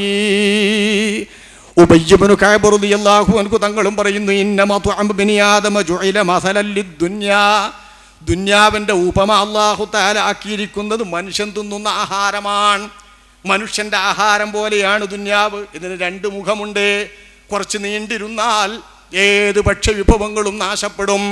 അപ്പോൾ കുറച്ച് കാലേ നിൽക്കുള്ളൂ. ദുന്യാവിൻ്റെ ഒരു ഭാഗത്തേക്ക് ആ നിരക്കൊരു ഉപമയാണ്. മറ്റൊരു ഉപമയാണ് നമ്മളിവിടെ പറഞ്ഞ മലമാവുക, മോശപ്പെട്ട വിസർജ്യ വസ്തുവാവുക. ഈ വിസർജ്യമാണ് ദുന്യാവിൻ്റെ ഉപമ. എന്നിട്ട് ആ ത്വആമിനെ നബി പറയുന്നു, നോക്കൂ, മനുഷ്യൻ അതിനെ നല്ലോണം ഉള്ളിൻ്റെ തൂമ്പിച്ചാലും, അവൻ നല്ലോണം ഉപ്പ് ചേർത്ത് മസാല ചേർത്ത് കുഴച്ചാലും എന്താക്കിയാലും ശരി, സൂക്ഷിക്കാൻ വേണ്ടി ഉപ്പിട്ട് വെച്ചാലും, കഴിക്കാൻ രുചിക്ക് വേണ്ടി സ്വാദിന് വേണ്ടി ഉപ്പും മസാലയും ചേർത്താലും, തൂമ്പിച്ചിട്ട് വൃത്തിയോടുകൂടെ സന്തോഷത്തോടുകൂടെ കഴിക്കാൻ വെച്ചാലും ഇതെന്താകും? ആകുന്നത് തന്നെയാകുന്നു ദുന്യാവിൻ്റെ മസലെന്ന് അഷ്റഫുൽ ഖൽഖ് സ്വല്ലല്ലാഹു അലൈഹി വസല്ലമ തങ്ങൾ പറഞ്ഞ ഈ വസ്തുത നമുക്കൊക്കെ ചിന്തിക്കാൻ പറ്റും. ഉത്ബത്തിനും ചിന്തിക്കാം, അബൂലഹബിനും ചിന്തിക്കാം, അബൂജഹലിനും ചിന്തിക്കാം, നമ്മുടെ നാട്ടിലെ കോടാനുകോടി ബഹുദൈവ വിശ്വാസികൾക്ക് ചിന്തിക്കാം, അള്ളാഹുവിൽ വിശ്വാസമില്ലാത്ത നിരീശ്വരന്മാർക്ക് ചിന്തിക്കാം, തനിയെ ഉണ്ടായി എന്ന പദാർത്ഥവാദികൾക്ക് ചിന്തിക്കാം, സ്വയംഭൂവെന്ന് പറയുന്നവർക്ക് ചിന്തിക്കാം, പരിണാമത്തിലൂടെ വളർന്നുണ്ടായെന്ന് പറയുന്നവർക്ക് ചിന്തിക്കാം, അവൻ കഴിക്കുന്നത് എവിടെ നിന്നുണ്ടായി എന്ന്. ഇത് ചിന്തിച്ചാൽ ഉത്തരം കിട്ടും. താനെങ്ങനെ ജനിച്ചുവെന്ന് ചിന്തിച്ചാൽ ഉത്തരം കിട്ടും. തീർച്ചയായും നിരീശ്വരന്മാരെഴുതുമ്പോഴും മനുഷ്യനെക്കുറിച്ച് പഠിക്കുന്നിടത്ത് എവിടെ നിന്ന് വരുന്നു ഈ ബീജങ്ങളിൽ നിന്ന്, കോടാനുകോടി ബീജങ്ങളിൽ നിന്ന് ഒരു ബീജം മാത്രം മാതാവിൽ നിന്ന് വരുന്ന ഒരണ്ടവുമായി കൂടി ചേർന്നിട്ട് ഭ്രൂണമായി വളരുന്നത് കോടാനുകോടിയല്ലേ? ഒരൊറ്റ യോനിമുഖത്ത് വിസർജിക്കപ്പെടുന്ന ഒരു സംഭോഗത്തിൽ നിന്ന് വരുന്ന ഒറ്റ സംഭോഗത്തിൽ വിസർജിക്കപ്പെടുന്ന ശുക്ലത്തിൽ കോടാനുകോടിയാണ് ബീജങ്ങൾ. ആ ബീജങ്ങളിൽ നിന്ന് ഒന്നിനു മാത്രമേ ഒരണ്ടവുമായി തുളച്ചു കയറിയിട്ട് ഒരു മനുഷ്യൻ്റെ ആദ്യ ഘടകമായ ഭ്രൂണമാകാൻ പറ്റുന്നുള്ളൂ. ഇതിനൊരു ഭാഗ്യം കിട്ടുന്നുള്ളൂ. ഈ ഭാഗ്യം കിട്ടുന്ന സുമംഗലി ഇതാരാകുന്നു എന്ന് നിരീശ്വരനായ ആൾ ഇതെഴുതുമ്പോൾ ഇതാരാണെന്നത് ബുദ്ധി കൊണ്ട് പറയാൻ വയ്യ. പരിഹാരം പറയാൻ വയ്യ, ഉത്തരം പറയാത്ത പ്രശ്നമായി എഴുതുകയാണ്. ഇവിടെയാണ് അള്ള പറയുന്നത്, അള്ളയാണോടോ ഇത് പടച്ചത്, അള്ളയാണോടോ ബീജമുണ്ടാക്കിയത്, നിന്റെ ഭക്ഷണമാണോടോ ശുക്ലമാകുന്നത്. ഈ ഭക്ഷണത്തിൽ നിന്ന് ഒരു ഭാഗം ശുക്ലമായിട്ടും ഒരു ഭാഗം രക്തമായിട്ടും ഒരു ഭാഗം മറ്റ് പോഷകമൂല്യങ്ങളായിട്ടും ഒരു ഭാഗം നിനക്ക് വേണ്ട പല വിറ്റമിനുകളായിട്ടും മറ്റൊരു ഭാഗം വിസർജ്യമായിട്ടും വേറൊരു ഭാഗം മൂത്രവിസർജ്യമായിട്ടും മറ്റൊരു ഭാഗം വിയർപ്പ് വിസർജ്യമായിട്ടും ഒക്കെ മാറ്റി തീർക്കുന്നതാരാണ്? ഇന്നലെ പറഞ്ഞ മലക്കുകളുടെ സേവനമല്ലേ അള്ളാഹു നമുക്ക് വെച്ചിരിക്കുന്ന മലക്കുകളുടെ സേവനം? നമുക്ക് കഴിക്കാം, വാരി മുണുങ്ങാം, വാരിപ്പൊത്താം, ആസ്വദിച്ച് തിന്നാം. തിന്നുന്ന ഈ വസ്തുക്കളൊക്കെയും ദഹിപ്പിക്കുന്നതും മാംസമാണ്. നിന്റെ ഉള്ളിലിരിക്കുന്ന ദഹനേന്ദ്രിയങ്ങൾ മാംസമാണ്. ഈ ദഹനേന്ദ്രിയങ്ങൾ പ്രവർത്തനക്ഷമമാക്കുന്നത്, മൂത്രമുണ്ടാക്കുന്നത്, മലമുണ്ടാക്കുന്നത്, പോഷകങ്ങൾ അതതിൻ്റെ പോഷകങ്ങളിലേക്ക് കൊടുക്കുന്നത്, രക്തങ്ങൾ പമ്പ് ചെയ്തിട്ട് ഞരമ്പുകളിലൂടെ പ്രസരിപ്പിച്ചു കൊണ്ടിരിക്കുന്നത്, എല്ലാ ജീവന്റെ ഘടകങ്ങളും ഈ ത്വആമിൽ നിന്ന് വിതരണം ചെയ്യുന്നത് ആരാണ്? അള്ളാഹു. അതിൻ്റെ സേവകരാരാണ്? അള്ളാഹുവിൻ്റെ സൃഷ്ടികളിൽ വിശിഷ്ടരായ നമ്മെക്കാൾ കേമന്മാരെന്ന് പലരും പറഞ്ഞ മലക്കുകൾ. ആ മലക്കുകളുടെ സേവനത്തിലൂടെയാണ് നമ്മുടെ ത്വആം. ഇത് ചിന്തിക്കാൻ ഈ മഹാപ്രപഞ്ചത്തിലെ ഒരു ചെറിയ പ്രപഞ്ചം, ഒരു കൊച്ചു പ്രപഞ്ചം, وتزعم أنك جسم صغير وفيك انطوى العالم الأكبر ففي كل شيء له آية تدل على أنه الواحد. മഹാനായ അലി റളിയല്ലാഹു അൻഹു പറഞ്ഞില്ലേ, ഒരു കണം, ഒരു ചെറിയ അംശം എടുത്തോ, ഒരു ചെറിയ തുരുമ്പ്, അല്ലെങ്കിൽ ഒരു ചെറിയ മണൽത്തരി, അല്ലെങ്കിൽ ഒരു കല്ലിൻ്റെ കഷ്ണം, അല്ലെങ്കിൽ ഒരു ഇല, അല്ലെങ്കിൽ ഒരു ജീവിയുടെ രോമം, നിന്റെ കക്ഷത്തിലെ രോമമാകട്ടെ, നിന്റെ മൂക്കിലെ ഒരു രോമമാകട്ടെ, എന്തൊരു വസ്തു പഠിച്ചോ, എന്തൊരു വസ്തു പഠന വിധേയമാക്കിക്കോ, ഫഫീ കുല്ലി ശൈഇൻ ലഹു ആയത്തുൻ തദുല്ലു അലാ അന്നഹുൽ വാഹിദു. ആ വസ്തുവിനെ പടച്ച നാഥൻ, യജമാനൻ, സൃഷ്ടാവ്, ഏകനായ റബ്ബാണെന്നതിനുള്ള തെളിവ് ഏത് ബിന്ദുവിലുമുണ്ട്, ഏത് വസ്തുവിലുമുണ്ട്. എല്ലാ വസ്തുവും പുറത്തുള്ളതിരിക്കട്ടെ, وتزعم أنك جسم صغير وفيك انطوى العالم الأكبر. നീ വിചാരിക്കും നീ ഒരു കൊച്ചു തടിയാണെന്ന്. ഈ മഹാപ്രപഞ്ചം ഒന്നിച്ച് നിന്നിലില്ലേ? ഇതുകൊണ്ടാണ് മനുഷ്യനെ ആലമുൻ സഗീർ, ഒരു ചെറു പ്രപഞ്ചം, ഒരു കൊച്ചു പ്രപഞ്ചം എന്ന് പറയുന്നത്. കൊച്ചു പ്രപഞ്ചമായി അല്ലാഹു തആല നൽകിയ ഈ മനുഷ്യൻ, ഈ പ്രപഞ്ചത്തിൻ്റെതായ വസ്തുക്കളിൽ പല മുഖങ്ങളുണ്ട്. ഞാൻ ചൂണ്ടിക്കാണിച്ചിടത്തിലൂടെ തന്നെ പോകട്ടെ. ഒരു സസ്യത്തെ പോലെ വളർന്ന് വലുതായി വികസിച്ചുകൊണ്ട് പോഷകം വലിച്ചെടുത്തു വളരുന്ന ഒരു പ്രക്രിയ നമ്മിൽ നടക്കുന്നു. ആ തലത്തിലൂടെ ചിന്തിച്ചാൽ നാം നബാത്താൻ, ജിസ്മുനാമി, വളർന്നുകൊണ്ടിരിക്കുന്ന പദാർത്ഥം, വളരുന്ന പദാർത്ഥം, വളർച്ചയുള്ള പദാർത്ഥം. അവിടെ നിന്ന് വിട്ട് ഇന്ദ്രിയശേഷിയുണ്ട്, നമുക്ക് കാഴ്ചയുണ്ട്, കേൾവിയുണ്ട്, മണമുണ്ട്, രുചിയുണ്ട്, സ്പർശനമുണ്ട്, പഞ്ചേന്ദ്രിയങ്ങളുണ്ട്, നടക്കും ചെയ്യും, അനങ്ങും ചെയ്യും. മുതഹർരികും ബിൽ ഇറാദ ഖാബിലു ലിൽ അബ്ആദി സലാസ ഹസ്സ, പഞ്ചേന്ദ്രിയങ്ങളുണ്ട്. ഇതെല്ലാം ഉണ്ടെങ്കിൽ എന്താകും? ജീവി, കേവലം ജീവി. പോത്തുപോലെ, മൂരി പോലെ, പട്ടിയെപ്പോലെ, കഴുതയെപ്പോലെ, അള്ളാഹു പടച്ച മറ്റ് ഹൈവാനാത്തിൽപ്പെട്ട ഒരു ഹൈവാൻ. ആ തലവും നമ്മിലുണ്ട്. ഏതാ തലം? കണ്ണും കാതും കേൾവിയുമൊക്കെ പോത്തിനില്ലേ? പോത്തിനുണ്ട്. അതാണോ മനുഷ്യൻ? അതാണോ മനുഷ്യൻ? അതെ, അതും മനുഷ്യന്റെ ഭാഗമാണ്. മനുഷ്യന് ഹൈവാൻ എന്ന ഒരു തലമുണ്ട്. ആ ഹൈവാൻ എന്ന തലം, ജിസ്മുന്നാമി എന്ന തലം, ജൗഹർ എന്ന തലം, ഒരു പദാർത്ഥം എന്ന തലം എല്ലാം വിട്ടാൽ മനുഷ്യനെ മനുഷ്യനാക്കി കേമനാക്കി വെച്ചിരിക്കുന്ന തലമേടയാണ്. ആ തലമാകുന്നു വാസ്തവത്തിൽ അഖൽ. ആ തലമാണ് അഖൽ. അഖലുമായി ബന്ധപ്പെട്ടിട്ടുള്ള പ്രവർത്തനങ്ങളില്ലാതെ, അഖലിൻ്റെ സവിശേഷതകളും സിദ്ധികളും ഉപയോഗപ്പെടുത്താതെ മനുഷ്യൻ അധപ്പതിക്കുന്നത്, സത്യനിഷേധിയാകുന്നത്, അവിശ്വാസിയാകുന്നത്, തമ്മാടിയാകുന്നത്, ദുഷ്കർമ്മിയാകുന്നത്, ഇല്ലല്ലദീന ആമനൂ വഅമിലുസ്സാലിഹാത്ത്, മഹത്വമുള്ള മനുഷ്യന്മാർ, മുഅ്മിനീങ്ങളും സ്വാലിഹാത്ത് ചെയ്യുന്നവരുമാണെന്ന് പറഞ്ഞ ആ മനുഷ്യരാകുന്നത് എപ്പോഴാണ്? അത് മനുഷ്യൻ്റെ സവിശേഷമായ അഖൽ ഉപയോഗിക്കുമ്പോൾ. അഖൽ മാറ്റിവെച്ചിട്ട് നമ്മൾ തിരഞ്ഞെടുക്കുന്നത് ഏതു ഭാഗത്തെയാണ്? മൃഗം എന്ന നിലയ്ക്ക് കിട്ടിയ സിദ്ധികളെ, മൃഗം എന്ന നിലയ്ക്ക് കിട്ടുന്ന കാര്യങ്ങളെ, സസ്യം എന്ന നിലയ്ക്ക്, നബാത്ത് എന്ന നിലയ്ക്ക് കിട്ടുന്ന സൗകര്യങ്ങളെ, ഇതിനെയാണ് നാം ശുശ്രൂഷിക്കുന്നത്.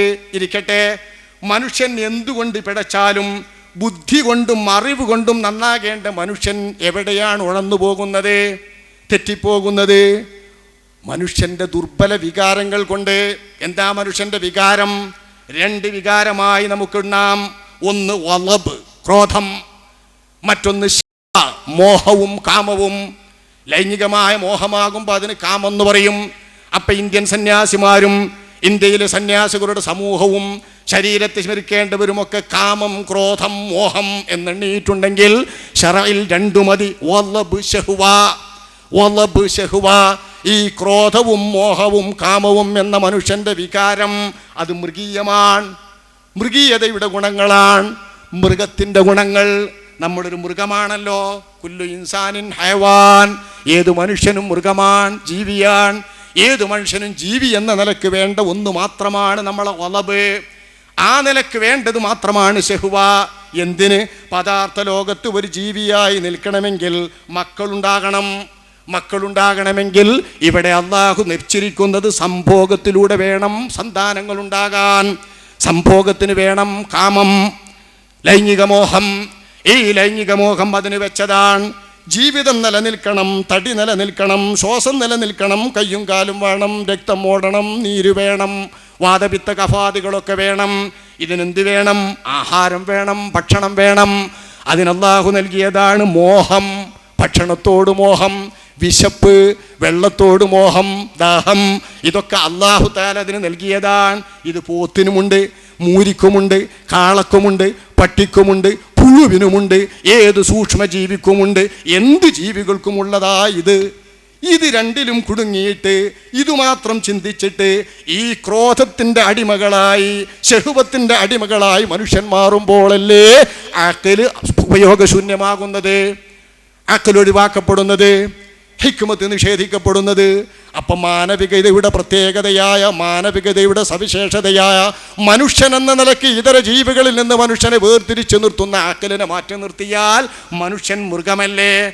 ആ മൃഗത്തിന് വിവരം കിട്ടിയിട്ട്, അറിവ് കിട്ടിയിട്ട്, വേദം കിട്ടിയിട്ട്, പണ്ഡിതനായിട്ടും അവൻ ശഹ്വത്ത് കൊണ്ട് പിഴച്ചാൽ, എന്നിട്ടും അവൻ വലബ് കൊണ്ട് പിഴച്ചാൽ, എന്നിട്ടും അവൻ മൃഗീയതയുടെ ഗുണങ്ങളിലേക്ക് താഴ്ന്നാൽ അവനെ പിന്നെ എന്തു വിളിക്കണം?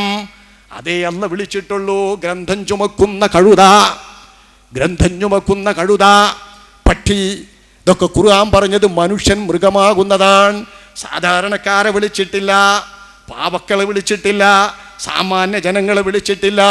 വിവരമുള്ള പണ്ഡിതനായി ഉയർന്നിട്ട് അറിവുകൾ ധാരാളം വേദങ്ങളിൽ നിന്ന് കിട്ടിയിട്ട് അള്ളാഹുവിൻ്റെ അമ്പിയാക്കൾ നൽകിയ അറിവ് വെച്ചിട്ട് ആ അറിവും ഹിക്മത്തും കിട്ടിയിട്ട് ബുദ്ധിയെ കളഞ്ഞിട്ട് ശഹ്വത്ത് കൊണ്ട് ദുന്യാവിലേക്ക് ചാഞ്ഞാൽ, ഹവ കൊണ്ട് ദുന്യാവിലേക്ക് ചാഞ്ഞാൽ, ദുന്യാവിൻ്റെ നശ്വര തുരുമ്പുകൾക്ക് വേണ്ടി, കൈക്കൂലിക്ക് വേണ്ടിയിട്ട് അള്ളാഹുവിൻ്റെ ദീന് കളഞ്ഞു കുടിക്കുമ്പോൾ അവിടെയാണ് അള്ളാഹു ഉപമ പറഞ്ഞത്. മസലുല്ലദീന ഹുമ്മിലു തൗറാത ഹുമ്മ ലം യഹ്മിലൂഹാ കമസലിൽ ഹിമാർ യഹ്മിലു അസ്ഫാറാ. ഗ്രന്ഥം ചുമക്കുന്ന കഴുതകൾ. ഭാഗ്യവശാൽ മുത്തനബി സ്വല്ലല്ലാഹു അലൈഹി വസല്ലം തങ്ങളുടെ ഉമ്മത്തിനാരെയും അല്ലാഹു ഇങ്ങനെ വിശേഷിപ്പിച്ചിട്ടില്ല. നമ്മളൊരു മഹത്വം മുത്തനബിയുടെ ശറഫ. മൂസാ നബി അലൈഹിസ്സലാമിന്റെ ജനതയിൽ തൗറാത്ത് കിട്ടിയിട്ടും തൗറാത്തിനെ സൈഡിലേക്ക് എറിഞ്ഞവർ, തൗറാത്തിലെ വിവരങ്ങളെ മോശമാക്കി എറിഞ്ഞവർ, ഇൽമുണ്ടായിട്ട് ആലിമുകൾ ദുന്യാവിലേക്ക് ചാഞ്ഞപ്പോൾ അല്ലാഹു പറഞ്ഞു ഗ്രന്ഥം ചുമക്കുന്ന കഴുതകൾ. കഴുതകളുടെ ചുമട് ഗ്രന്ഥമാണോ, ചണ്ടിയാണോ, വൈക്കോലാണോ, ഇറച്ചിയാണോ, ശവമാണോ? കഴുതക്കറിയില്ല. ഏത് ചുമടും പേറും. വെച്ചിരിക്കുന്ന സഞ്ചികളിൽ കിതാബാകും, വേദമാകും, വേദത്തിൻ്റെ വിജ്ഞാനങ്ങളാകും. ആ വിജ്ഞാനങ്ങളുടെ കിതാബുകൾ ചുമക്കുമ്പോഴും ഉള്ളിലുള്ള വേദങ്ങളുടെ വിവരങ്ങൾ അറിയാത്ത കഴുതകളെപ്പോലെ എന്ന് മനുഷ്യനെ അല്ലാഹു പറഞ്ഞത് ഇൽമുണ്ടായിട്ടും ഹിക്മത്തുണ്ടായിട്ടും അഖലുണ്ടായിട്ടും അത് മാറ്റി നിർത്തിയിട്ട് മൃഗീയതയിലേക്ക് താണപ്പോഴാണ്. മൃഗീയതയിലേക്ക് ബുദ്ധിയുള്ള മാനവൻ താണാൽ പിന്നെ മൃഗത്തിലെ ഏറ്റവും നിസ്സാരമായ അഹസ്സായ ജീവിയെ കൊണ്ടല്ലാതെ എങ്ങനെയാണ് അവിടെ ഉപമ പറയുക? മസലുല്ലദീന, എല്ലാവർക്കും ഉള്ള മസലാണത്. നമ്മളെ കൂട്ടത്തിൽ പിഴച്ചാലും അങ്ങനെ തന്നെ. മറ്റൊന്ന് നോക്കി നിങ്ങൾ, വലിയൊരു വിജ്ഞൻ. വതുലു അലൈഹിം നബഅല്ലദീ ആതൈനാഹു ആയാതിനാ ഫൻസലഖ മിൻഹാ ഫഅത്ബഅഹു അശ്ശൈത്വാനു ഫകാന മിനൽ ഗാവീൻ. ഒരു വേദപണ്ഡിതനെ കുറിച്ച് നബിയെ തങ്ങളുടെ സമുദായത്തിന് തങ്ങൾ വിവരം നൽകൂ. നമ്മളെല്ലാ ആയത്തിലെ വിജ്ഞാനങ്ങളും അയാൾക്ക് നൽകിയിരുന്നു, തൗറാത്തിലെ വിവരങ്ങളൊക്കെ നൽകിയിരുന്നു. 12,000 മഷിക്കുപ്പികൾ വിദ്യാർത്ഥികൾക്ക് എഴുതാൻ അയാളുടെ സദസ്സിൽ ദർസിന്റെ ഹാളിലുണ്ടായിരുന്നു. ഒരു മഷിക്കുപ്പി ഒരു വിദ്യാർത്ഥി ഒറ്റയ്ക്ക് ഉപയോഗിക്കൂല, നന്ന ചുരുങ്ങിയത് 2 ഉപയോഗിക്കുക. ഇടത്തും വലത്തും മഷിക്കുപ്പിയിൽ മുക്കി ചെത്തി ഉണ്ടാക്കുന്ന പേന കൊണ്ട് മുക്കിയിട്ടെഴുതുന്ന വിദ്യാർത്ഥി സമ്പന്നനല്ലല്ലോ. വിദ്യാർത്ഥി പഠനത്തിന് ഉപകരണങ്ങളില്ലാത്ത വിദ്യാർത്ഥി മുള കൊണ്ട് കോലുകൊണ്ട് ചെത്തി ഉണ്ടാക്കിയിട്ട് ഒരു കുപ്പി മഷിയിൽ നിന്ന് പലരും കൂടി ചേർന്നെഴുതുന്ന വിദ്യാർത്ഥികൾ ചേർന്നാൽ 12,000 മഷിക്കുപ്പികൾ ഈ മനുഷ്യന്റെ സദസ്സിൽ ഇൽമെഴുതെടുക്കാൻ, അദ്ദേഹം പറയുന്ന വാക്കുകൾ എഴുതിയെടുക്കാനുണ്ടായിരുന്നു. ആരാണയാൾ? ഇബ്നു മസ്ഊദ് എന്നവരും ഇബ്നു അബ്ബാസ് എന്നവരും പറയുന്നു, ബൽആം ഇബ്നു ബാഊറ. പണ്ഡിതനാണ്, വിജ്ഞനാണ്. മൂസാ നബിയുടെ തൗറാത്ത് മുഴുവൻ തിരിയുന്ന ആൾ. ഫൻസലഖ മിൻഹാ. പക്ഷേ ഈ വിവരങ്ങളിൽ നിന്ന് അയാൾ ഊരി വലിഞ്ഞു, അയാളത് ഊരിയെറിഞ്ഞു. പാമ്പ് തൊലി ഊരിയെറിയുന്നത് പോലെ, പാമ്പും തൊലി ഉരിയുന്നത് പോലെ അയാൾ അല്ലാഹുവിൻ്റെ ആയത്തിൻ്റെ വിജ്ഞാനങ്ങളിൽ നിന്ന് സ്വയം ഉരിഞ്ഞുപോയി. തക്കം നോക്കി പിശാച് പിന്നാലെ കൂടി. ഫകാന മിനൽ ഗാവീൻ. അപ്പോൾ അയാൾ പിഴച്ചു, ബുദ്ധി ഒട്ടും ഉപയോഗിച്ചില്ല. അള്ളാഹിന്റെ മുർസലായ കലീമായ മൂസാ നബി അലൈഹിസ്സലാമിനെതിരെ, അള്ളാഹുവിൻ്റെ മറ്റൊരു മുർസലായ നബിയായ ഹാറൂൻ നബി അലൈഹിസ്സലാമിനെതിരെ ശത്രുക്കളോട് യുദ്ധം ചെയ്യാൻ പോകുന്ന മൂസാ നബിയുടെ സേന പരാജയപ്പെടാനും, മൂസാ നബിയുടെ ജനങ്ങൾ തെറ്റാനും, മൂസാ നബിക്ക് അള്ളാന്റെ സഹായം കിട്ടാതിരിക്കാനും അള്ളാന്റെ ഇസ്മ ഉപയോഗിച്ച് പ്രാർത്ഥിക്കാനാണ് അയാൾ മെനക്കെട്ടത്. ദുന്യാവിന് വേണ്ടി, സ്വന്തം ജനതയുടെ നക്കാപ്പിച്ചയ്ക്ക് വേണ്ടി, അവർ നൽകിയ കൈക്കൂലിക്ക് വേണ്ടി പണ്ഡിതനായ വിജ്ഞനായ 12,000 മഷിക്കുപ്പികളുടെ പേനകൾ എഴുതാൻ മാത്രം വിദ്യാർത്ഥികൾ ഒന്നിച്ചിരുന്ന് കേൾക്കുന്ന ശ്രോതാക്കളുള്ള പഠിതാക്കളുള്ള പണ്ഡിതൻ. ആ പണ്ഡിതന്റെ വിവരങ്ങൾ, ആ പണ്ഡിതന്റെ വിവരം മുഴുവൻ ഉരിഞ്ഞുപോയി. എങ്ങനെയാ ഉരിഞ്ഞുപോയത്? മൂസാ നബിക്കെതിരിൽ പ്രാർത്ഥിക്കാൻ ബുദ്ധിയുണ്ടോ അയാൾക്ക്? നിങ്ങൾ എന്നെ ആലോചിക്കുക. അല്ല പിന്നെന്ത് പറയണമെന്ന് നമ്മൾ എന്നെ ആലോചിക്കണം. ഇസ്മുൽ ആദം എന്ന് പറഞ്ഞാൽ എന്താ? അല്ലാഹു തആലാനെ വിളിക്കാൻ പറ്റുന്നൊരു പേര്, അള്ളാഹിനെ വിളിക്കാൻ പറ്റുന്നൊരു പേരാണ്. പേരുകളുടെ കൂട്ടത്തിൽ ഏറ്റവും മുന്തിയ പേര്. ആ പേരുപയോഗിച്ച് പ്രാർത്ഥിച്ചാൽ അള്ളാഹു പെട്ടെന്ന് ഉത്തരം നൽകും. ഇത് ഇയാൾക്ക് അറിയാമായിരുന്നു. വേദത്തിൽ നിന്ന് രഹസ്യത്തിൽ കിട്ടിയതാണ് അയാൾക്കിത്. ഈ കിട്ടിയ ഇസ്മുല്ലാദ് ഉപയോഗിച്ച് അയാൾ ദുആർക്കുന്നത് ആരോടാ? അള്ളാഹിനോട്. എന്തിനാ ദുആർക്കുന്നത്? അള്ളാഹിന്റെ റസൂലിന് സഹായം കൊടുക്കരുത് എന്നറിയാനേ. പൊട്ടനല്ലേ അയാൾ? അള്ളാഹുവിൻ്റെ മുർസലായ കലീമായ മൂസാ നബിയാണെന്ന് അയാൾക്കറിയാം. ഇസ്മുല്ലാദം തൗറാത്തിലൂടെ പഠിപ്പിച്ചത് മൂസാ നബിയാണെന്ന് അയാൾക്കറിയാം. ഹാറൂൻ നബിയും മൂസാ നബിയും പഠിപ്പിച്ച വിജ്ഞാനം കൊണ്ട് മാത്രം വലുതായ മനുഷ്യൻ ആ വിജ്ഞാനത്തിൽ നിന്ന് ലഭ്യമായ ഇസ്മുല്ലാദം ഉപയോഗിച്ചുകൊണ്ട് പ്രാർത്ഥിക്കുന്നത് അള്ളാഹുവിനോട്, അള്ളാഹിൻ്റെ ഇഷ്ടക്കാരായ നബിയെ തകർക്കാനാണെങ്കിൽ അള്ളാഹ് അതിന് നിൽക്കുമോ? അള്ളാഹ് അതിന് അവസരം നൽകുമോ? പക്ഷേ ക്ഷണിക വികാരത്തിൽ, അയാളുടെ ശഹുവത്തിൽ, ദുന്യാവിന് വേണ്ടിയുള്ള അലച്ചയിൽ, നക്കാപ്പിച്ചയിൽ അയാൾ വഞ്ചിതനായി.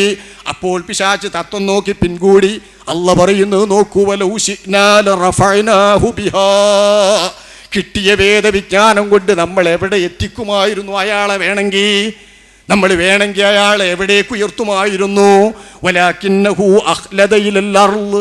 എങ്ങും ഉയരേണ്ട, ഞാൻ ഇവിടെ നിന്നാൽ മതി എന്നയാൾ തീരുമാനിച്ച് ഈ നിലത്തിൻ്റെ മണ്ണിൻ്റെ മകനാകാൻ, മണ്ണിൻ്റെ വൃത്തികേട് പുരളാൻ, ദുന്യാവിൻ്റെ ചളിയിലേക്ക് അയാൾ ശാശ്വതമായി നിൽക്കാൻ മോഹിച്ചുകൊണ്ട് ആണ്ടു. ഹവാ, തടീച്ചയോട് പിൻപറ്റി. ഫമസലുഹു കമസലിൽ കൽബ് ഇൻ തഹ്മിൽ അലൈഹി യൽഹസ് ഔ തത്റുകുഹു യൽഹസ്. ذلك مثل القوم الذين كذبوا بآياتنا فقصص القصص لعلهم يتفكرون. സൂറത്തുൽ അഅറാഫ്. അല്ലാഹു തആല ഇയാളെ വിവരിക്കുകയാണ്. ഫമസലുഹു, ഇപ്പോൾ അയാളുടെ അവസ്ഥ കമസലിൽ കൽബ്, പട്ടിയെപ്പോലെയായി എന്ന് പറയുന്നത് വല്ലാത്ത പ്രയോഗമാണ്. പട്ടി എന്ന് പറഞ്ഞ ജീവികളുടെ കൂട്ടത്തിൽ നിന്ന് മനസ്സില്ലത്രേ. ഫുആദ്, മനസ്സ് എന്ന് പറഞ്ഞൊരു സാധനമില്ലാതെ വാലാട്ടിക്കൊണ്ട് കിട്ടുന്നിടത്തേക്ക് ചാഞ്ഞു പോകുന്നൊരു ജീവിയാണ് പട്ടി. മനുഷ്യനോട് ഇത്ര ഇണങ്ങുന്ന വേറൊരു സാധനമുണ്ടോ? ഇസ്ലാമിക ചരിത്രം, മാനവചരിത്രമോ ലോകചരിത്രമോ ഒക്കെ ഇസ്ലാമിനുണ്ടല്ലോ. ഇത് പ്രകാരം ബഹുമാനപ്പെട്ട ആദം നബി അലൈഹിസ്സലാം വന്നപ്പോൾ, ഭൂമിയിലേക്ക് ഇറങ്ങി വന്നപ്പോൾ ഭൂമിയിലുണ്ടായിരുന്ന മൃഗങ്ങളെല്ലാം ആദം നബിക്കെതിരെ പരിഹാസം മുഴക്കി, ആദം നബിക്കെതിരെ വാലുയർത്തി. അള്ളാന്റെ വിധിയും നിഅമത്തും ധിക്കരിച്ചിട്ട് ഇറങ്ങേണ്ടി വന്നയാൾ അയ്യയ്യേ എന്ന ഭാഷയിൽ.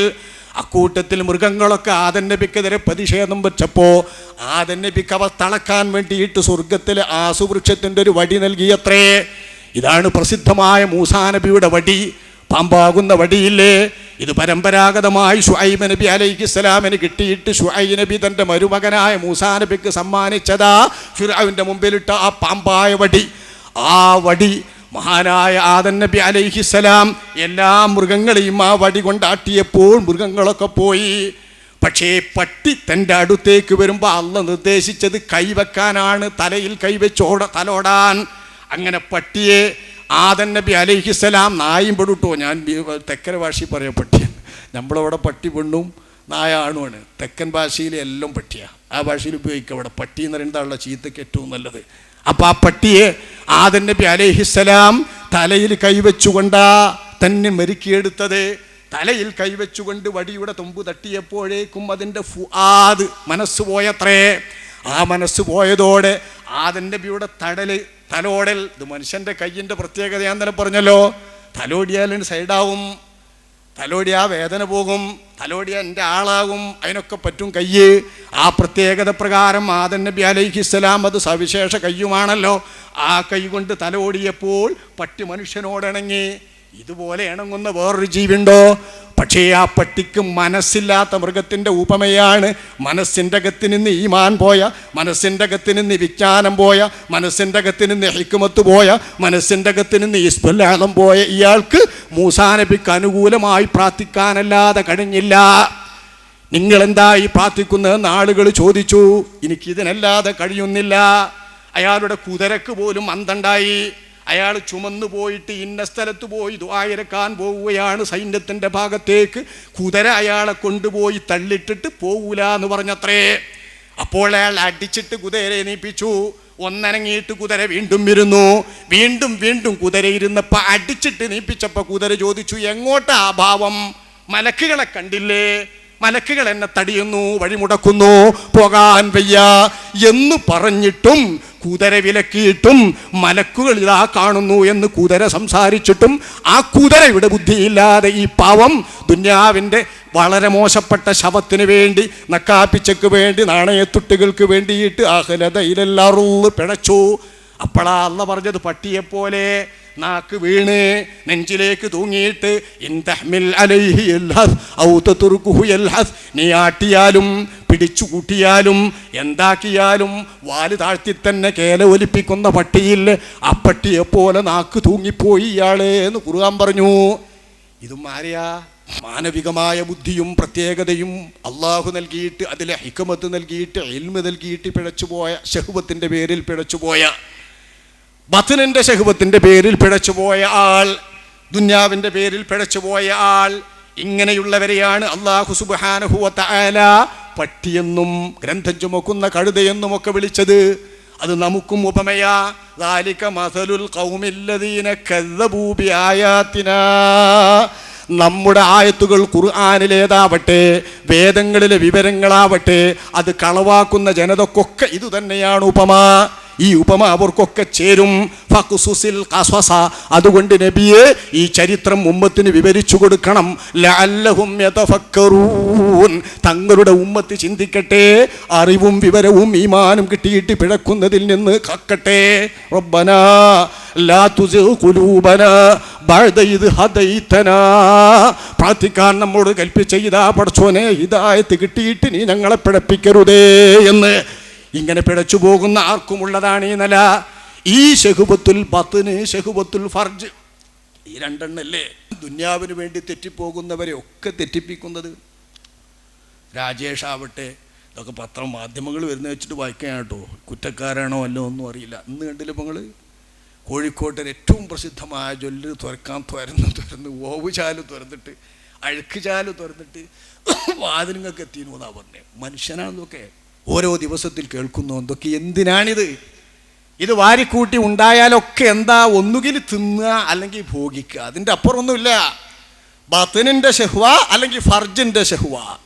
മയ്യദുമല്ലി മാ ബൈന ലഹ്യൈഹി വമാ ബൈന റിജ്ലൈഹി തളമ്മൻതു ലഹു ബിൽ ജന്ന ഔ കമാ ഖാല റസൂലുള്ളാഹി. ബുഖാരിയിലെ നബിയുടെ ഹദീസ്. മയ്യദുമല്ലി മാ ബൈന ലഹ്യൈഹി, അവൻ്റെ 2 താടി എല്ലുകൾക്കിടയിലുള്ള ഈ വായക്കുള്ളിലെ നാക്കാണ് പ്രധാനമായ ഉദ്ദേശ്യമെങ്കിലും വായ തന്നെ മൊത്തം കൂട്ടിക്കോ, തിന്നുന്നത് വായ കൊണ്ട്. ഈ വായയെ മനുഷ്യൻ കാത്താൽ, വേണ്ടാത്തത് തിന്നുന്നതിൽ നിന്നും വേണ്ടാത്തത് പറയുന്നതിൽ നിന്നും നാക്കിനെയും വായയെയും ഉദരത്തെയും ഒക്കെ കാത്താൽ, ഒമാബൈന രിജിലൈഹി, അവൻ്റെ 2 കാലുകൾക്കിടയിലുള്ള അവൻ്റെ ഗുഹ്യാവയവത്തെ ലൈംഗികാവയവത്തെയും എനിക്കാര് വാക്ക് തരും, കാക്കുമെന്ന്, സംരക്ഷിക്കുമെന്ന്. തളമ്മൻതു ലഹു ബിൽ ജന്ന, സ്വർഗം കൊണ്ട് ഞാൻ അവന് ജാമ്യം നിൽക്കാം. അള്ളാന്റെ റസൂൽ, അള്ളാന്റെ തിരുദൂതൻ, നമ്മുടെ മധ്യസ്ഥൻ അള്ളാഹുവിൻ്റെ റസൂൽ പറയുന്നു, സ്വർഗത്തിൻ്റെ താക്കോല് പുന്നാര നബിയുടെ കയ്യിലാ. ആ നബി പറയുന്നു, തളമ്മൻതു ലഹു ബിൽ ജന്ന, സ്വർഗം കൊണ്ട് ഞാൻ അവര് വാക്കു നൽകാം, ജാമ്യം നിൽക്കാം, ഞാനാ സ്വർഗത്തിൻ്റെ വിതരണക്കാരൻ. 2 പെല്ലിൻ്റെ ഇടയിലുള്ള ഈ സാധനം കാക്കണം, നാക്ക്. വായയിലേക്ക് കൊണ്ടുപോകുന്നത് കാക്കണം, വായ. അവൻ്റെ രുചികൾക്കിടയിലുള്ള ഗുഹ്യാവയവം കാക്കണം. ഷഹ്വത്തുൽ ബത്ൻ, ഷഹ്വത്തുൽ ഫർജ്. ഈ 2 എണ്ണമല്ലേ ദുന്യാവ് മൊത്തം കിട്ടിയാലും ആകെ മൊത്തം ലഭിച്ചാലും മനുഷ്യനുള്ളത്. ഈ ദുന്യാവിന് വേണ്ടിയല്ലേ മനുഷ്യൻ ഇതൊക്കെയും കളഞ്ഞു കുടിക്കുന്നത്. മനുഷ്യൻ്റെ മാനവികതയും പ്രത്യേകതയും മനുഷ്യൻ എന്ന നിലക്കുള്ള അഖലും ബുദ്ധിയും വിവരവും അറിയുമൊക്കെ കളഞ്ഞു കുടിക്കുന്നതിന് വേണ്ടിയാണ്. ആകെ മൊത്തം ചിന്തയില്ലാഞ്ഞിട്ടല്ല, അറിവില്ലാഞ്ഞിട്ടല്ല, വിശ്വസിക്കാത്തത് ദുന്യാവിൻ്റെ പേരിൽ, അല്ലെങ്കിൽ അനുകരണത്തിൻ്റെ പേരിൽ, അല്ലെങ്കിൽ സമുദായം അങ്ങനെയായെന്ന പേരിൽ, അല്ലെങ്കിൽ പരമ്പരാഗതമായി നമ്മൾ ഇങ്ങനെയെന്ന പേരിൽ. ഇതൊക്കെ ദുന്യാവാണ്. ഈ ദുന്യാവിന് വേണ്ടിയിട്ട് അഖലും ഹിക്മത്തും മാറ്റിവെക്കുന്ന മനുഷ്യൻ മനുഷ്യൻ്റെ മഹത്വത്തിന് അർഹനല്ല, മനുഷ്യൻ്റെ പദവിക്ക് അർഹനല്ല, മലക്കുകളെക്കാൾ ഉയരുന്ന സ്ഥാനത്തിന് അർഹനല്ല. അവൻ ദുന്യാവിലാണ്. എത്ര സുഖമാണ് നമുക്ക് നിയന്ത്രിച്ചു നിൽക്കാൻ അല്ലാഹു തആല പറഞ്ഞ അവയവങ്ങളും അല്ലാഹു തആല ചെയ്യാൻ വേണ്ടി നിർദ്ദേശിച്ച ശരീഅത്തിൻ്റെ മൊത്തം കാര്യങ്ങളും സാധാരണക്കാർക്ക് മുഴുവൻ ബാധകമാകുന്നു. ഒന്നിങ്ങനെ നിരൂപിച്ചു നോക്കുക നിങ്ങൾ. എത്ര ചുരുങ്ങിയ സമയം കൊണ്ട് ഏത് സാധാരണ മനുഷ്യനും ചെയ്യാൻ പറ്റുന്നതല്ലേ? 5 വഖത്ത് നിസ്കാരം. 5 വഖത്ത് നിസ്കാരം. ഈ 5 വഖത്ത് നിസ്കാരത്തിന് എത്ര സമയം വേണം? ഫർളാക്കിയത് പറയാ, ഫർളാക്കിയത് ഇതല്ലേ, 5 വഖത്ത് നിസ്കാരം. നിസ്കാരത്തിൻ്റെ കൂട്ടത്തിൽ നിന്ന് ഫർളാക്കപ്പെട്ടത് 5 വഖത്തുള്ളൂ. നന്നക്കവിഞ്ഞാൽ 45-50 മിനിറ്റ് കൊണ്ട് ഈ 5 വഖത്ത് നിസ്കാരം മനുഷ്യന് ചെയ്യാം. 24 മണിക്കൂറിൽ നിന്ന് 1 മണിക്കൂർ പോലും വേണ്ട. ഒരു 10, 40, 45, 50 മിനിറ്റ് കൊണ്ട് ചെയ്തു തീർക്കാവുന്ന 5 വഖത്ത് നിസ്കാരമാണ് ഫർള്. 12 മാസങ്ങളിൽ നിന്ന് റമദാൻ മാസത്തിൻ്റെ പകല് മാത്രമാണ് നോമ്പ് ഫർള്. ശരാശരി സാധാരണക്കാർക്ക് മുഴുവൻ ഫർളാകുന്നത് ഇതല്ലേ ഉള്ളൂ. സാമാന്യ ജനങ്ങൾക്ക് സക്കാത്ത് വ്യവസ്ഥ കൊണ്ട് നിർബന്ധമാകുള്ളൂ. അതുപോലെ ഹജ്ജും വ്യവസ്ഥ പ്രകാരമേ നിർബന്ധമാകുള്ളൂ, എല്ലാവർക്കുമില്ല. സാധാരണ സാമാന്യ ജനങ്ങൾക്ക് നിർബന്ധമാകുന്നത് സൊല്ലൂ ഹംസക്കും വസൂമൂ ശഹ്റക്കും തദ്ഖുലൂ ജന്നത റബ്ബിക്കും വഅദ്ദൂ സക്കാത്ത അംവാലിക്കും തദ്ഖുലൂ ജന്നത റബ്ബിക്കും. സക്കാത്ത് കൊടുക്കി, നിസ്കരിക്ക്, നോമ്പനുഷ്ഠിക്ക്, സ്വർഗത്ത് കിടക്കി. എന്താ അള്ളാന്റെ റസൂലിൻ്റെ പ്രയോഗം? എത്ര രസം!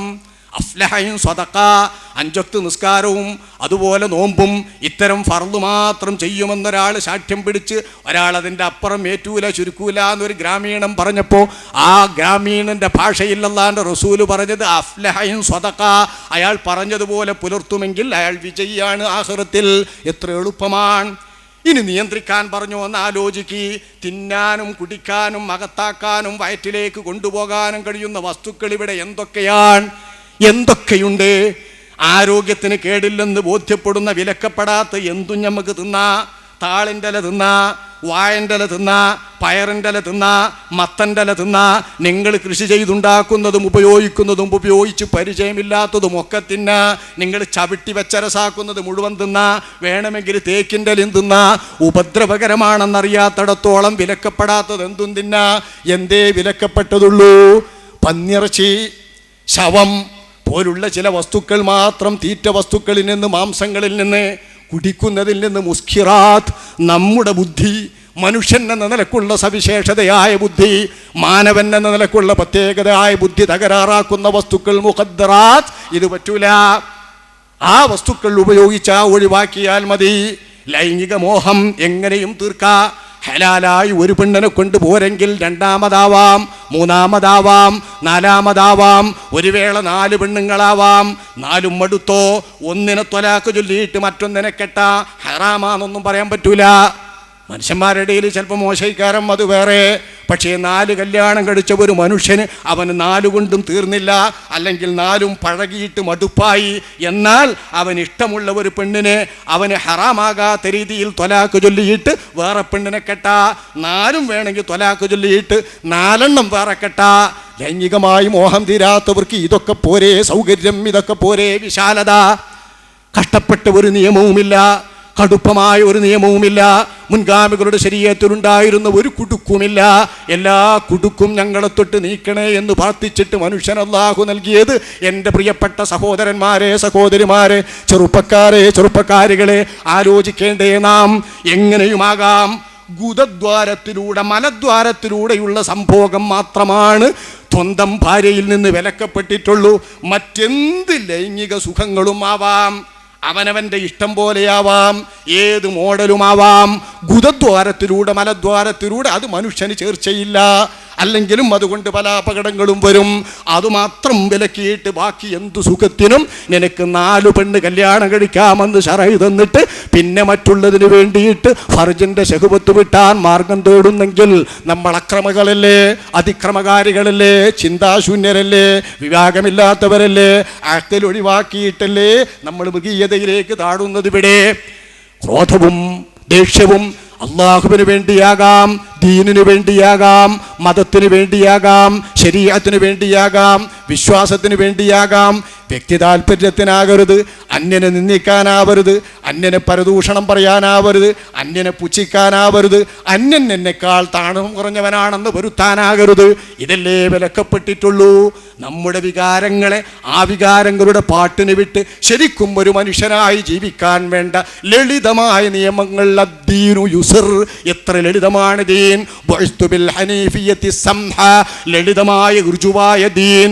ബുഇസ്തു ബിൽ മില്ലത്തിൽ ബൈളാ, വെളുത്ത ശുഭ്രമായ തെളിഞ്ഞ മാർഗം എന്ന് അല്ലാഹുവിൻ്റെ റസൂല് പറഞ്ഞ ഈ ശരീഅത്ത് എത്ര പ്രയാസമില്ലാതെ അയത്ന ലളിതമായി കൊണ്ട് നടക്കാവുന്ന നിയമമാണ്. ആ നിയമമനുസരിച്ചുകൊണ്ട് ജീവിക്കാൻ പറ്റുന്ന നാം. മുഹറമാത്തുകൾ പരിമിതമാണ്, ഹലാലുകളാണ് കൂടുതൽ. അൽ ഹലാലു ബയ്യിൻ വൽ ഹറാമു ബയ്യിൻ. ഹലാൽ ഏതൊക്കെയെന്ന് എല്ലാവർക്കും തിരിയും, ഹറാം ഏതൊക്കെയെന്ന് എല്ലാവർക്കും തിരിയും. വെറുതെ കുറേ ദുരൂഹത അവിടെ. ഹലാലുകൾ എന്താണെന്ന് എല്ലാവർക്കും തിരിയും, ഹറാമുകൾ എന്താണെന്നും എല്ലാവർക്കും തിരിയും. അവിടെ പണ്ഡിതനാ മൂല്യർക്കാതിരിയാന്ന് മാത്രം പറയേണ്ട, എല്ലാവർക്കും തിരിയും. കള്ളുടിച്ചാൻ പാടില്ല, പെണ്ണുടിച്ചാൻ പാടില്ല, പറ്റിക്കാൻ പാടില്ല, വഞ്ചിക്കാൻ പാടില്ല, കച്ചവടത്തിൽ വഞ്ചന പാടില്ല, കളവ് പറയാൻ പാടില്ല. ഇത് തിരിയാത്ത വല്ല നാടനുണ്ടോ? ഏതെങ്കിലും നാടനുണ്ടോ? നമ്മളെ മതക്കാരല്ലാത്തവർക്ക് പോലും തിരിയുന്ന സത്യങ്ങളല്ലേ ദീനിൻ്റെ സത്യങ്ങൾ.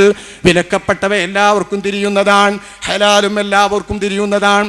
പക്ഷേ വബൈനഹുമാ മുസ്തബിഹാത്ത്, പല മുഖങ്ങളിലൂടെ ചിന്തിച്ചിട്ട് ഹലാലാണോ ഹറാമാണോ എന്ന് കണ്ടെത്താൻ പ്രയാസകരമായിട്ടുള്ള ചിലത് അവക്കിടയിലുണ്ട്. ലാ യഅലമുഹാ കസീറും മിനന്നാസ്, അത് കൂടുതൽ ജനങ്ങൾക്ക് തിരിയില്ല. അപൂർവരിൽ അപൂർവരായ ഗവേഷണ യോഗ്യരായ മുജ്തഹിദുകളായ ഉലമാക്കൾക്കേ തിരിയുള്ളൂ. അവിടെ മദ്ഹബും, അയിനാ മദ്ഹബ് ശാഫി മദ്ഹബിൽ വിലക്കപ്പെട്ട കാര്യം ഹനഫി മദ്ഹബിൽ വിലക്കപ്പെട്ടതാകണമെന്നില്ല. നമ്മുടെ സാമ്പത്തിക ശാസ്ത്രത്തിൽ അനുവദനീയമായ കാര്യം ഹനഫികളുടെ സാമ്പത്തിക ശാസ്ത്രത്തിൽ ഹറാമാകാം. ഇവിടെയാണ് പണ്ഡിതന്മാരെ അനുകരിച്ചുകൊണ്ട് ജീവിക്കാനുള്ള സ്വാതന്ത്ര്യം.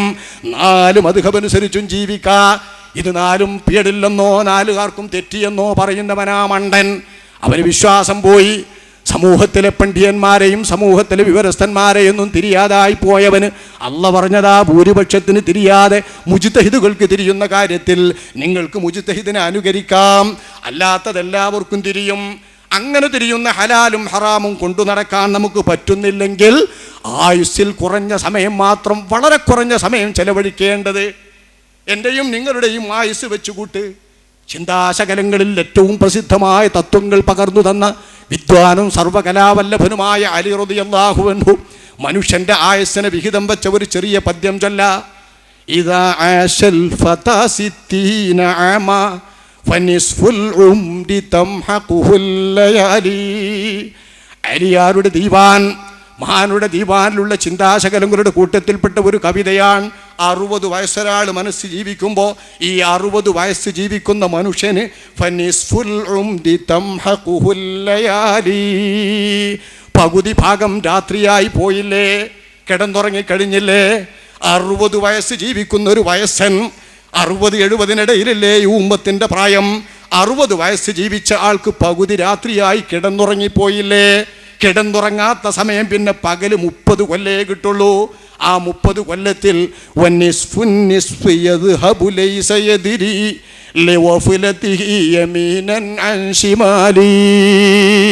ആ 30 കൊല്ലത്തിൻ്റെ പകുതി 15 കൊല്ലം കുട്ടിക്കാലമല്ലേ. ആയുസ്സിൽ 60 വയസ്സിൽ നിന്ന് 15 കൊല്ലം കുട്ടിക്കാലമല്ലേ. കുട്ടിക്കാലം നിയമം ബാധകമല്ലാത്ത കാലം, പൊന്തം വിട്ട് നടക്കുന്ന കാലം, തെക്ക് വടക്ക് നടക്കുന്ന കാലം, വലത്തോട്ടും ഇടത്തോട്ടും അങ്ങോട്ടും ഇങ്ങോട്ടും ചുറ്റിയിട്ട് കാര്യബോധമില്ലാതെ പ്രവൃത്തിക്ഷമമല്ലാതെ കുറ്റവും തെറ്റും എന്തെന്നറിയാതെ അങ്ങോട്ടും ഇങ്ങോട്ടും നടന്ന ആ 15 വിട് 30ഉം 15ഉം 45 വസുലുസുൻ നിസ്ഫി ആമാലും വഹിറുസു വശുഗലും ബിൽ മകാസിബി വൽ ഇയാലി. 30ന്റെ 1/3 ഭാഗം 10 കൊല്ലം.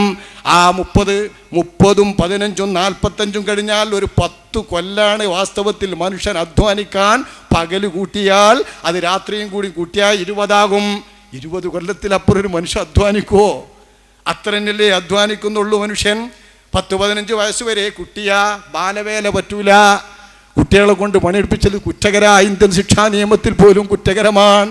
15 വയസ്സ് കഴിഞ്ഞാലും പറ്റൂല. 25 വയസ്സും 18ഒക്കെ ആവണം അധ്വാനിക്കാൻ. പോകട്ടെ, ശറൈൻ്റെ പ്രായപൂർത്തിൻ്റെ 15 കഴിഞ്ഞിട്ട് പിന്നെ ഒരു മനുഷ്യൻ 10-20 കൊല്ലമൊക്കെയല്ലേ അധ്വാനിക്കുള്ളൂ. ആ അധ്വാനിക്കുന്ന 20 കൊല്ലത്തേത് ഒരു 10 കൊല്ലം രാത്രിയുടെ 10ഉം കൂട്ടിയാൽ ആ 10 കൊല്ലം മതിയല്ലോ. 30ൽ നിന്നുള്ള 10 മതി. 45ഉം 10ഉം 55. 60 വയസ്സിന് ഇനി 5 കൊല്ലേ ഉള്ളൂ. 65 വയസ്സാൽ അത്രയുമായി, 70 അത്രയുമായി, 75 അത്രയുമായിക്കോ. ഒരേ ചരടിൽ കോർക്കാവ ബാക്കിൽ ഉംരി അസ്കാമും വശൈബു വഹമ്മും ബിർതിഹാലിം വന്തിഖാലി. 55 വയസ്സ് കഴിഞ്ഞിട്ട് പെൻഷൻ പ്രായമാണ്. പെൻഷൻ പ്രായം നമ്മളെ നാട്ടിലെ കേരള സർക്കാരിൻ്റെ പെൻഷൻ പാല ഇത് ഉയർത്താൻ പെൻഷൻകാർ സമരം ചെയ്യുന്നുണ്ട്. പക്ഷേ ഈ 55 ശരാശരിയിൽ എങ്ങനെയാ? ഇനി പെൻഷൻ ആയില്ലെങ്കിലും പെൻഷനാകും. കാരണം അവിടെ നിന്ന് അങ്ങോട്ടുള്ള 5 കൊല്ലം അസ്ഖാമും വശൈബു, നിരയാൻ, പ്രമേഹമാണ്, മറ്റെന്താ കൊളസ്ട്രോൾ, മറ്റേ കോൾ, മറ്റേ കീൾ, മറ്റേ കൂൾ, എന്തൊക്കെ പേരുണ്ടോ അതൊക്കെ വരും. ഈ രോഗങ്ങളും ഇത്തരത്തിലുള്ള ഭാഗങ്ങളുമായി പോകുന്നു. വഹമ്മും ബിർതിഹാലിം വന്തിഖാലി, പിന്നെ പോകാനുള്ള കാലമായി. നിരയിലേക്ക് തടവലായി, കണ്ണാടിയിൽ നോക്കി പേർക്കലായി. പിന്നീട് അവന് ജീവിതത്തിലുണ്ട്, എൻ്റെ കുട്ടികൾക്ക് എന്തുണ്ട്, അവശേഷിച്ച് നിൽക്കുന്ന എന്തുണ്ട്, എങ്ങനെ അപ്പൻ്റെ പോക്ക്, കടങ്ങളൊട്ടുണ്ടോ എന്നൊക്കെ നോക്കുന്ന കാലമാണ്. ഇതാണ് മനുഷ്യൻ്റെ പ്രായത്തിലെ 60 വയസ്സിൻ്റെ നിലയെങ്കിൽ ഈ 60 വയസ്സിൽ നിന്ന് 30 കൊല്ലം ഉറങ്ങിക്കളയുന്ന, ശരിയല്ലേ ഇത്? നമ്മൾ ഇശാമാരുവിൻ്റെ ഇടയിൽ 1 മണിക്കൂർ അവിടെ കൂട്ടിക്കൊള്ളി, അതങ്ങ് കഴിഞ്ഞാൽ ബാക്കി മുഴുവൻ ഗാഠനിദ്രയിലാണ്, ഉറക്കത്തിലാണ്. അപ്പം രാത്രി പ്രവർത്തനക്ഷമമല്ല, പ്രവർത്തന നിരതമല്ല. 30 കൊല്ലത്തിൽ കുട്ടിക്കാലം കഴിഞ്ഞാൽ, അധ്വാനം കഴിഞ്ഞാൽ, ബുദ്ധിമുട്ട് മക്കൾക്ക് വേണ്ടിയുള്ള തൊഴിലെടുക്കൽ കഴിഞ്ഞാൽ പിന്നെ അള്ളാഹ്ക്കും വേണ്ടി പണിയെടുക്കാൻ എവിടെയാണ് നാം? അള്ളാഹ്ക്ക് വേണ്ടി ജോലിയെടുക്കാൻ എവിടെയുണ്ട് സമയം? ഉള്ള ഈ കുറഞ്ഞ സമയത്തിലാണെങ്കിൽ നമ്മുടെ ശഹ്വത്ത് സുയ്യന ലിന്നാസു ഹുബ്ബു ശഹവാതി മിനൻ നിസാ വൽ ബനീൻ വൽ ഖനാതീരിൽ മുഖന്തറതി മിനൽ ദഹബി വൽ ഫിദ്ദ വൽ ഖൈലിൽ മുസവ്വമതി വൽ അൻആമി വൽ ഹർസ് ذلك متاع الحياة الدنيا. മക്കൾ തന്നെ ജീവനായി നിൽക്കുന്ന കൂട്ടർ, പെണ്ണോ പെണ്ണ് നിർത്തി ജീവൻ കളയുന്ന കൂട്ടർ, കാലികളോ കാലികള്, പോത്തുകളോ പോത്തുകള് നിർത്തി പൂട്ടാൻ നടക്കുന്ന കൂട്ടർ, കൃഷിയോ കൃഷി നിർത്തി നടക്കുന്ന കൂട്ടർ, സ്വർണ്ണോ പണ്ടോ ജ്വല്ലറിയോ കെട്ടോ നിർത്തി നടക്കുന്ന കൂട്ടർ, കച്ചവടോ നിർത്തി നടക്കുന്ന കൂട്ടർ. ഏത് ശഹ്വത്തിന്റെ ഇനം എടുത്തോ ദാലിക മതാഉൽ ഹയാത്തിദ് ദുനിയാ, അതിൻ്റെ യഥാർത്ഥ തലം, അടിസ്ഥാന തലം ദുന്യാവിൻ്റെ വിഭവമാണ്. ദുനിയാവിൻ്റെ വിഭവം. വല്ലാഹു ഇൻദഹു ഹുസ്നുൽ മആബ്. നല്ല മടക്ക സ്ഥലം വേണോ, ശുദ്ധ കേന്ദ്രം വേണോ, സുന്ദരവാസം വേണോ, അള്ളാന്റെ അടുക്കല. അത് ദുന്യാവിൽ കിട്ടൂല. ദുന്യാവ് ആകെ മൊത്തം പോയി പണിയെടുക്കുന്ന സമയം മുഴുവൻ അതിനായി. എന്നാൽ തന്നെ എന്താ ദുന്യാവിൽ? ഹിയദ്ദാറു ദാറുൽ അദാ വൽ ഖദാ വദാറുൽ ഫനാഇ വദാറുൽ ഗിയർ ഫലൗനിൽ തഹാബി ഹദാഫീരിഹാ വലം തഖ്ലി മിൻഹുൽ വതർ. ആകെ ഈ ദുന്യാവൊന്ന് വിലയിരുത്തി നോക്കി. നമ്മുടെ ശഹ്വത്തുമായി മോഹവുമായി ബന്ധപ്പെട്ട് നമ്മൾ കക്കുന്നതതിനാ, കവർന്നെടുക്കുന്നതതിനാ, കൊല ചെയ്യുന്നതിനാ. വെറുതെ മനുഷ്യനെ കൊല്ലൂലല്ലോ. പോൾ ജോർജ് ആയാലും അഭയായാലും മറ്റേത് കേസായാലും എങ്ങനെ പൊളിഞ്ഞാലും ഒന്നുകിൽ ലൈംഗിക ശഹ്വത്ത് പൂർത്തിയാക്കാൻ, അല്ലെങ്കിൽ തീറ്റ വസ്തുക്കളും ദുന്യാവും വാരിക്കൂട്ടാൻ. മറ്റെന്തിനാണിതൊക്കെ? ഇത് വാരിക്കൂട്ടിയിട്ട് 10-60 വയസ്സ് കാലം ഏത് വാരിക്കൂട്ടുന്നവൻ്റെതും കള്ളൻ്റെതും കവർന്നെടുക്കുന്നവൻ്റെതും പിടിയൻ്റെതും കുടിയൻ്റെതുമെല്ലാം എന്തിനുള്ളതാണ്? കൊലയാളിയുടേതും കവർച്ചക്കാരൻ്റേതുമെല്ലാം എന്തിനുള്ളതാണ്? 60 വയസ്സ് എല്ലാവരും ഇങ്ങനെ തന്നെ. കിട്ടുന്ന ആയുസ്സിൽ കിട്ടുന്ന സമയം സുഖിക്കാനാണെങ്കിൽ ആ ദുന്യാവിൻ്റെ അവസ്ഥ പീഡനത്തിൻ്റെ വീട്. പീഡനം പെരികെത്തിയ ഒരു സുഖമല്ല, ഭാര്യ ഒരു സ്വൈരവും തരൂല അല്ലേ? എല്ലാ പുറത്തുള്ളതുണ്ടാകും, ദുന്യാവിൻ്റെ എല്ലാം ഉണ്ടാകും, കച്ചവടത്തിലെ ബർക്കത്തുണ്ടാകും, എന്തു സുഖം ഉണ്ടാവും. പക്ഷെ കടന്നുറങ്ങാൻ ചൊല്ലുന്നത് ഭാര്യൻ്റെ അടുത്തേക്കല്ലേ? ഒരു സുഖമല്ല. ദാറുൽ അദാ. അല്ലെങ്കിൽ പെണ്ണിന് ഒരു സ്വൈരവും തരൂല ഭർത്താവ്. ഇങ്ങട്ടാവാ ബാപ്പ ഒരു സ്വൈരവും തരൂല മകന്. മകൻ ഓനെ കൊണ്ട് വലഞ്ഞു ബാപ്പ. അന്യൻ്റെയും അങ്ങോട്ടും ഇങ്ങോട്ടുമുള്ള ശത്രുക്കളുടെയും കുടുംബങ്ങളുടെയും ബന്ധുക്കളുടെയും ബന്ധുവാര് ശത്രുവാര് തിരിയില്ല നമുക്ക്. ആരാ ശത്രു, ആരാ ബന്ധു?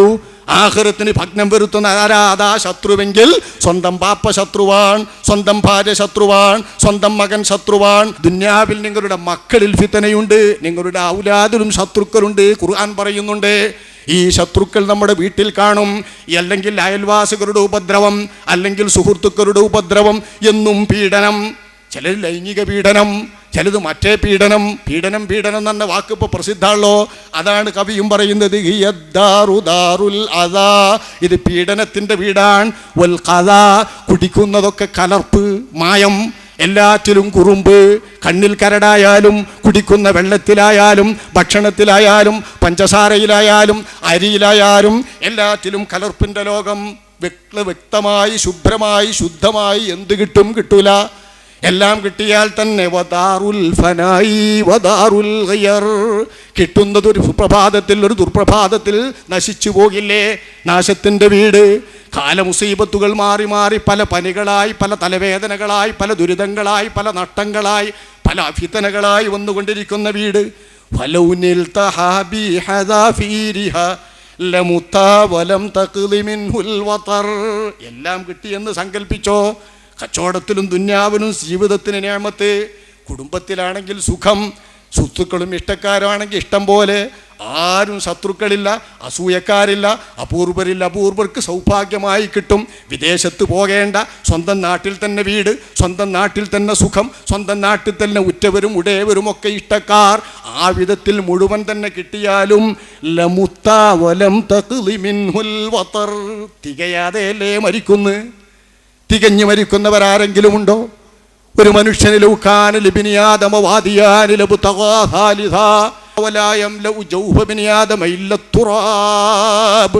മണ്ണ് കപ്പുമ്പോൾ മണ്ണിൽ കൊണ്ടുപോയി വെച്ചിട്ടേ നമുക്ക് നിറയുള്ളൂ. മറ്റൊന്നും വയറ് നിറക്കൂല. 2 ഉണ്ടെങ്കിൽ 3, 3 ഉണ്ടെങ്കിൽ 4. ഇങ്ങനെ എല്ലടോ കിട്ടുന്ന ദുന്യാവും.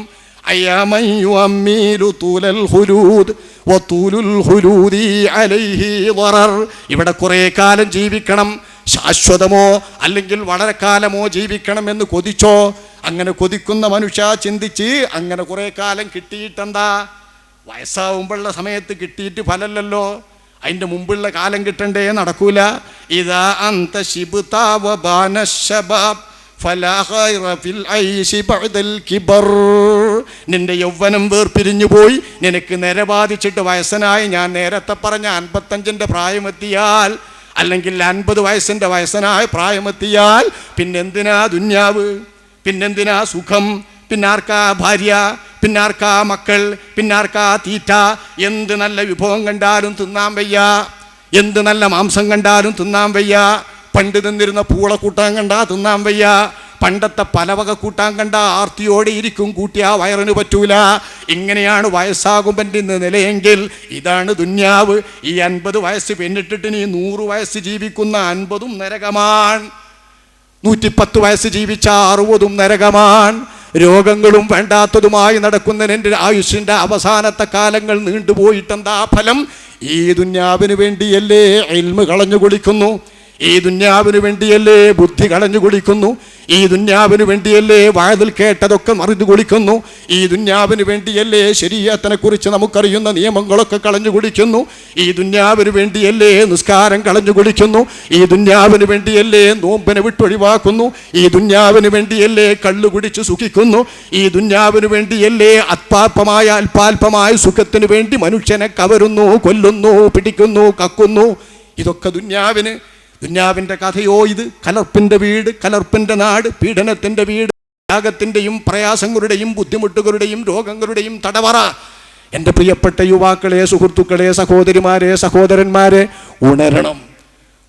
മനുഷ്യനായിരുന്നാൽ മഹത്വത്തിൻ്റെ നിദാനമായ അഖൽ ഉപയോഗിച്ച്, ചിന്ത ഉപയോഗിച്ച്, ബുദ്ധി ഉപയോഗിച്ച്, മൃഗീയതയുടെ ഗുണങ്ങളായ ശഹ്വത്തും മൃഗീയതയുടെ ഗുണങ്ങളായ ക്രോധവും കാമവും ക്രോധവും നിയന്ത്രിച്ച് ബുദ്ധി കൊണ്ട്, അറിവുകൊണ്ട് സജ്ജനങ്ങളായി ജീവിച്ചാൽ ഇല്ലല്ലദീന ആമനൂ വഅമിലു സ്വാലിഹാത്ത്, സൽക്രമങ്ങൾ മുഴുവൻ ചെയ്ത് സത്യവിശ്വാസികളായി ജീവിക്കുന്ന ആളുകൾക്ക് ഫലഹും അജ്റുൻ ഗൈറു മംനൂൻ, മുറിയാത്ത കൂലി, ചുരുങ്ങാത്ത കൂലി, അവസാനിക്കാത്ത കൂലി, അവസാനമില്ല. സ്വർഗത്തിലെത്തുന്നതുവരെ കർമ്മങ്ങൾ എഴുതി വെക്കുന്ന മലക്കുകൾ നമുക്ക് വേണ്ടി പ്രാർത്ഥിക്കുക. നമ്മെ നോക്കാനും കാക്കാനും ഏൽപ്പിച്ചിടുന്ന ഹഫലത്ത് എന്ന മലക്കുകൾ നമ്മുടെ ഖബറിങ്കിൽ നിന്ന് നമുക്ക് പ്രാർത്ഥിക്കുക. അർശനെ ചുറ്റും നിൽക്കുന്ന അള്ളാഹുവിൻ്റെ മുഖറബായ മലക്കുകളും അർശനെ താങ്ങി നിർത്തുന്ന അള്ളാഹുവിൻ്റെ മുഖറബായ മലക്കുകളും നമുക്ക് വേണ്ടി മാപ്പിരക്കുക. എന്താ മഹത്വം! പക്ഷേ ഇത് കിട്ടണമോ? ലലൂമും ജഹൂലുമായ മനുഷ്യനാകാൻ പറ്റില്ല, സ്വാർത്ഥനും ലുബ്ധനുമായ മനുഷ്യനാകാൻ പറ്റില്ല. സത്യവിശ്വാസിയും സുഹൃദനുമായ സത്ക്രമങ്ങൾ ചെയ്യുന്ന നല്ല മനുഷ്യരായി മാറണം. വിവരവും അറിവും പണ്ഡിതന്മാർക്കും മാത്രമല്ല ഇത് സാധിക്കുക, സാധാരണക്കാർക്ക് തിരിയുന്ന ബയ്യനായ വ്യക്തമായ അനുവദനീയതയുടെ പരിധിയിൽ നിന്ന്, ഹറാമാക്കപ്പെട്ടതായി എല്ലാവർക്കും വ്യക്തമായ കാര്യങ്ങളിൽ നിന്ന് വിട്ടുനിന്ന്, പണ്ഡിതന്മാരിൽ നിന്ന് പഠിക്കേണ്ടത് അവനവൻ വിശ്വസിക്കുന്ന മദ്ഹബിൻ്റെ പണ്ഡിതന്മാരിൽ നിന്ന് പഠിച്ചുകൊണ്ട് ജീവിതത്തിൽ പകർത്തി ജീവിച്ചാൽ നമുക്ക് മുറിയാത്ത പുണ്യം, മുറിയാത്ത സുഖം, ശാശ്വതമായ സ്വർഗം, നമ്മുടെ തറവാട്, ബാപ്പയെ പാർപ്പിച്ച തറവാട് ലഭ്യമാകും. സർവശക്തനായ കരുണാവാരിധിയായ റഹ്മാനായ അള്ളാഹു അനുഗ്രഹിക്കുമാറാവട്ടെ. വൽഹംദുലില്ലാഹി റബ്ബിൽ ആലമീൻ. അസ്സലാമു അലൈക്കും വറഹ്മത്തുള്ളാഹി വബറകാതുഹു.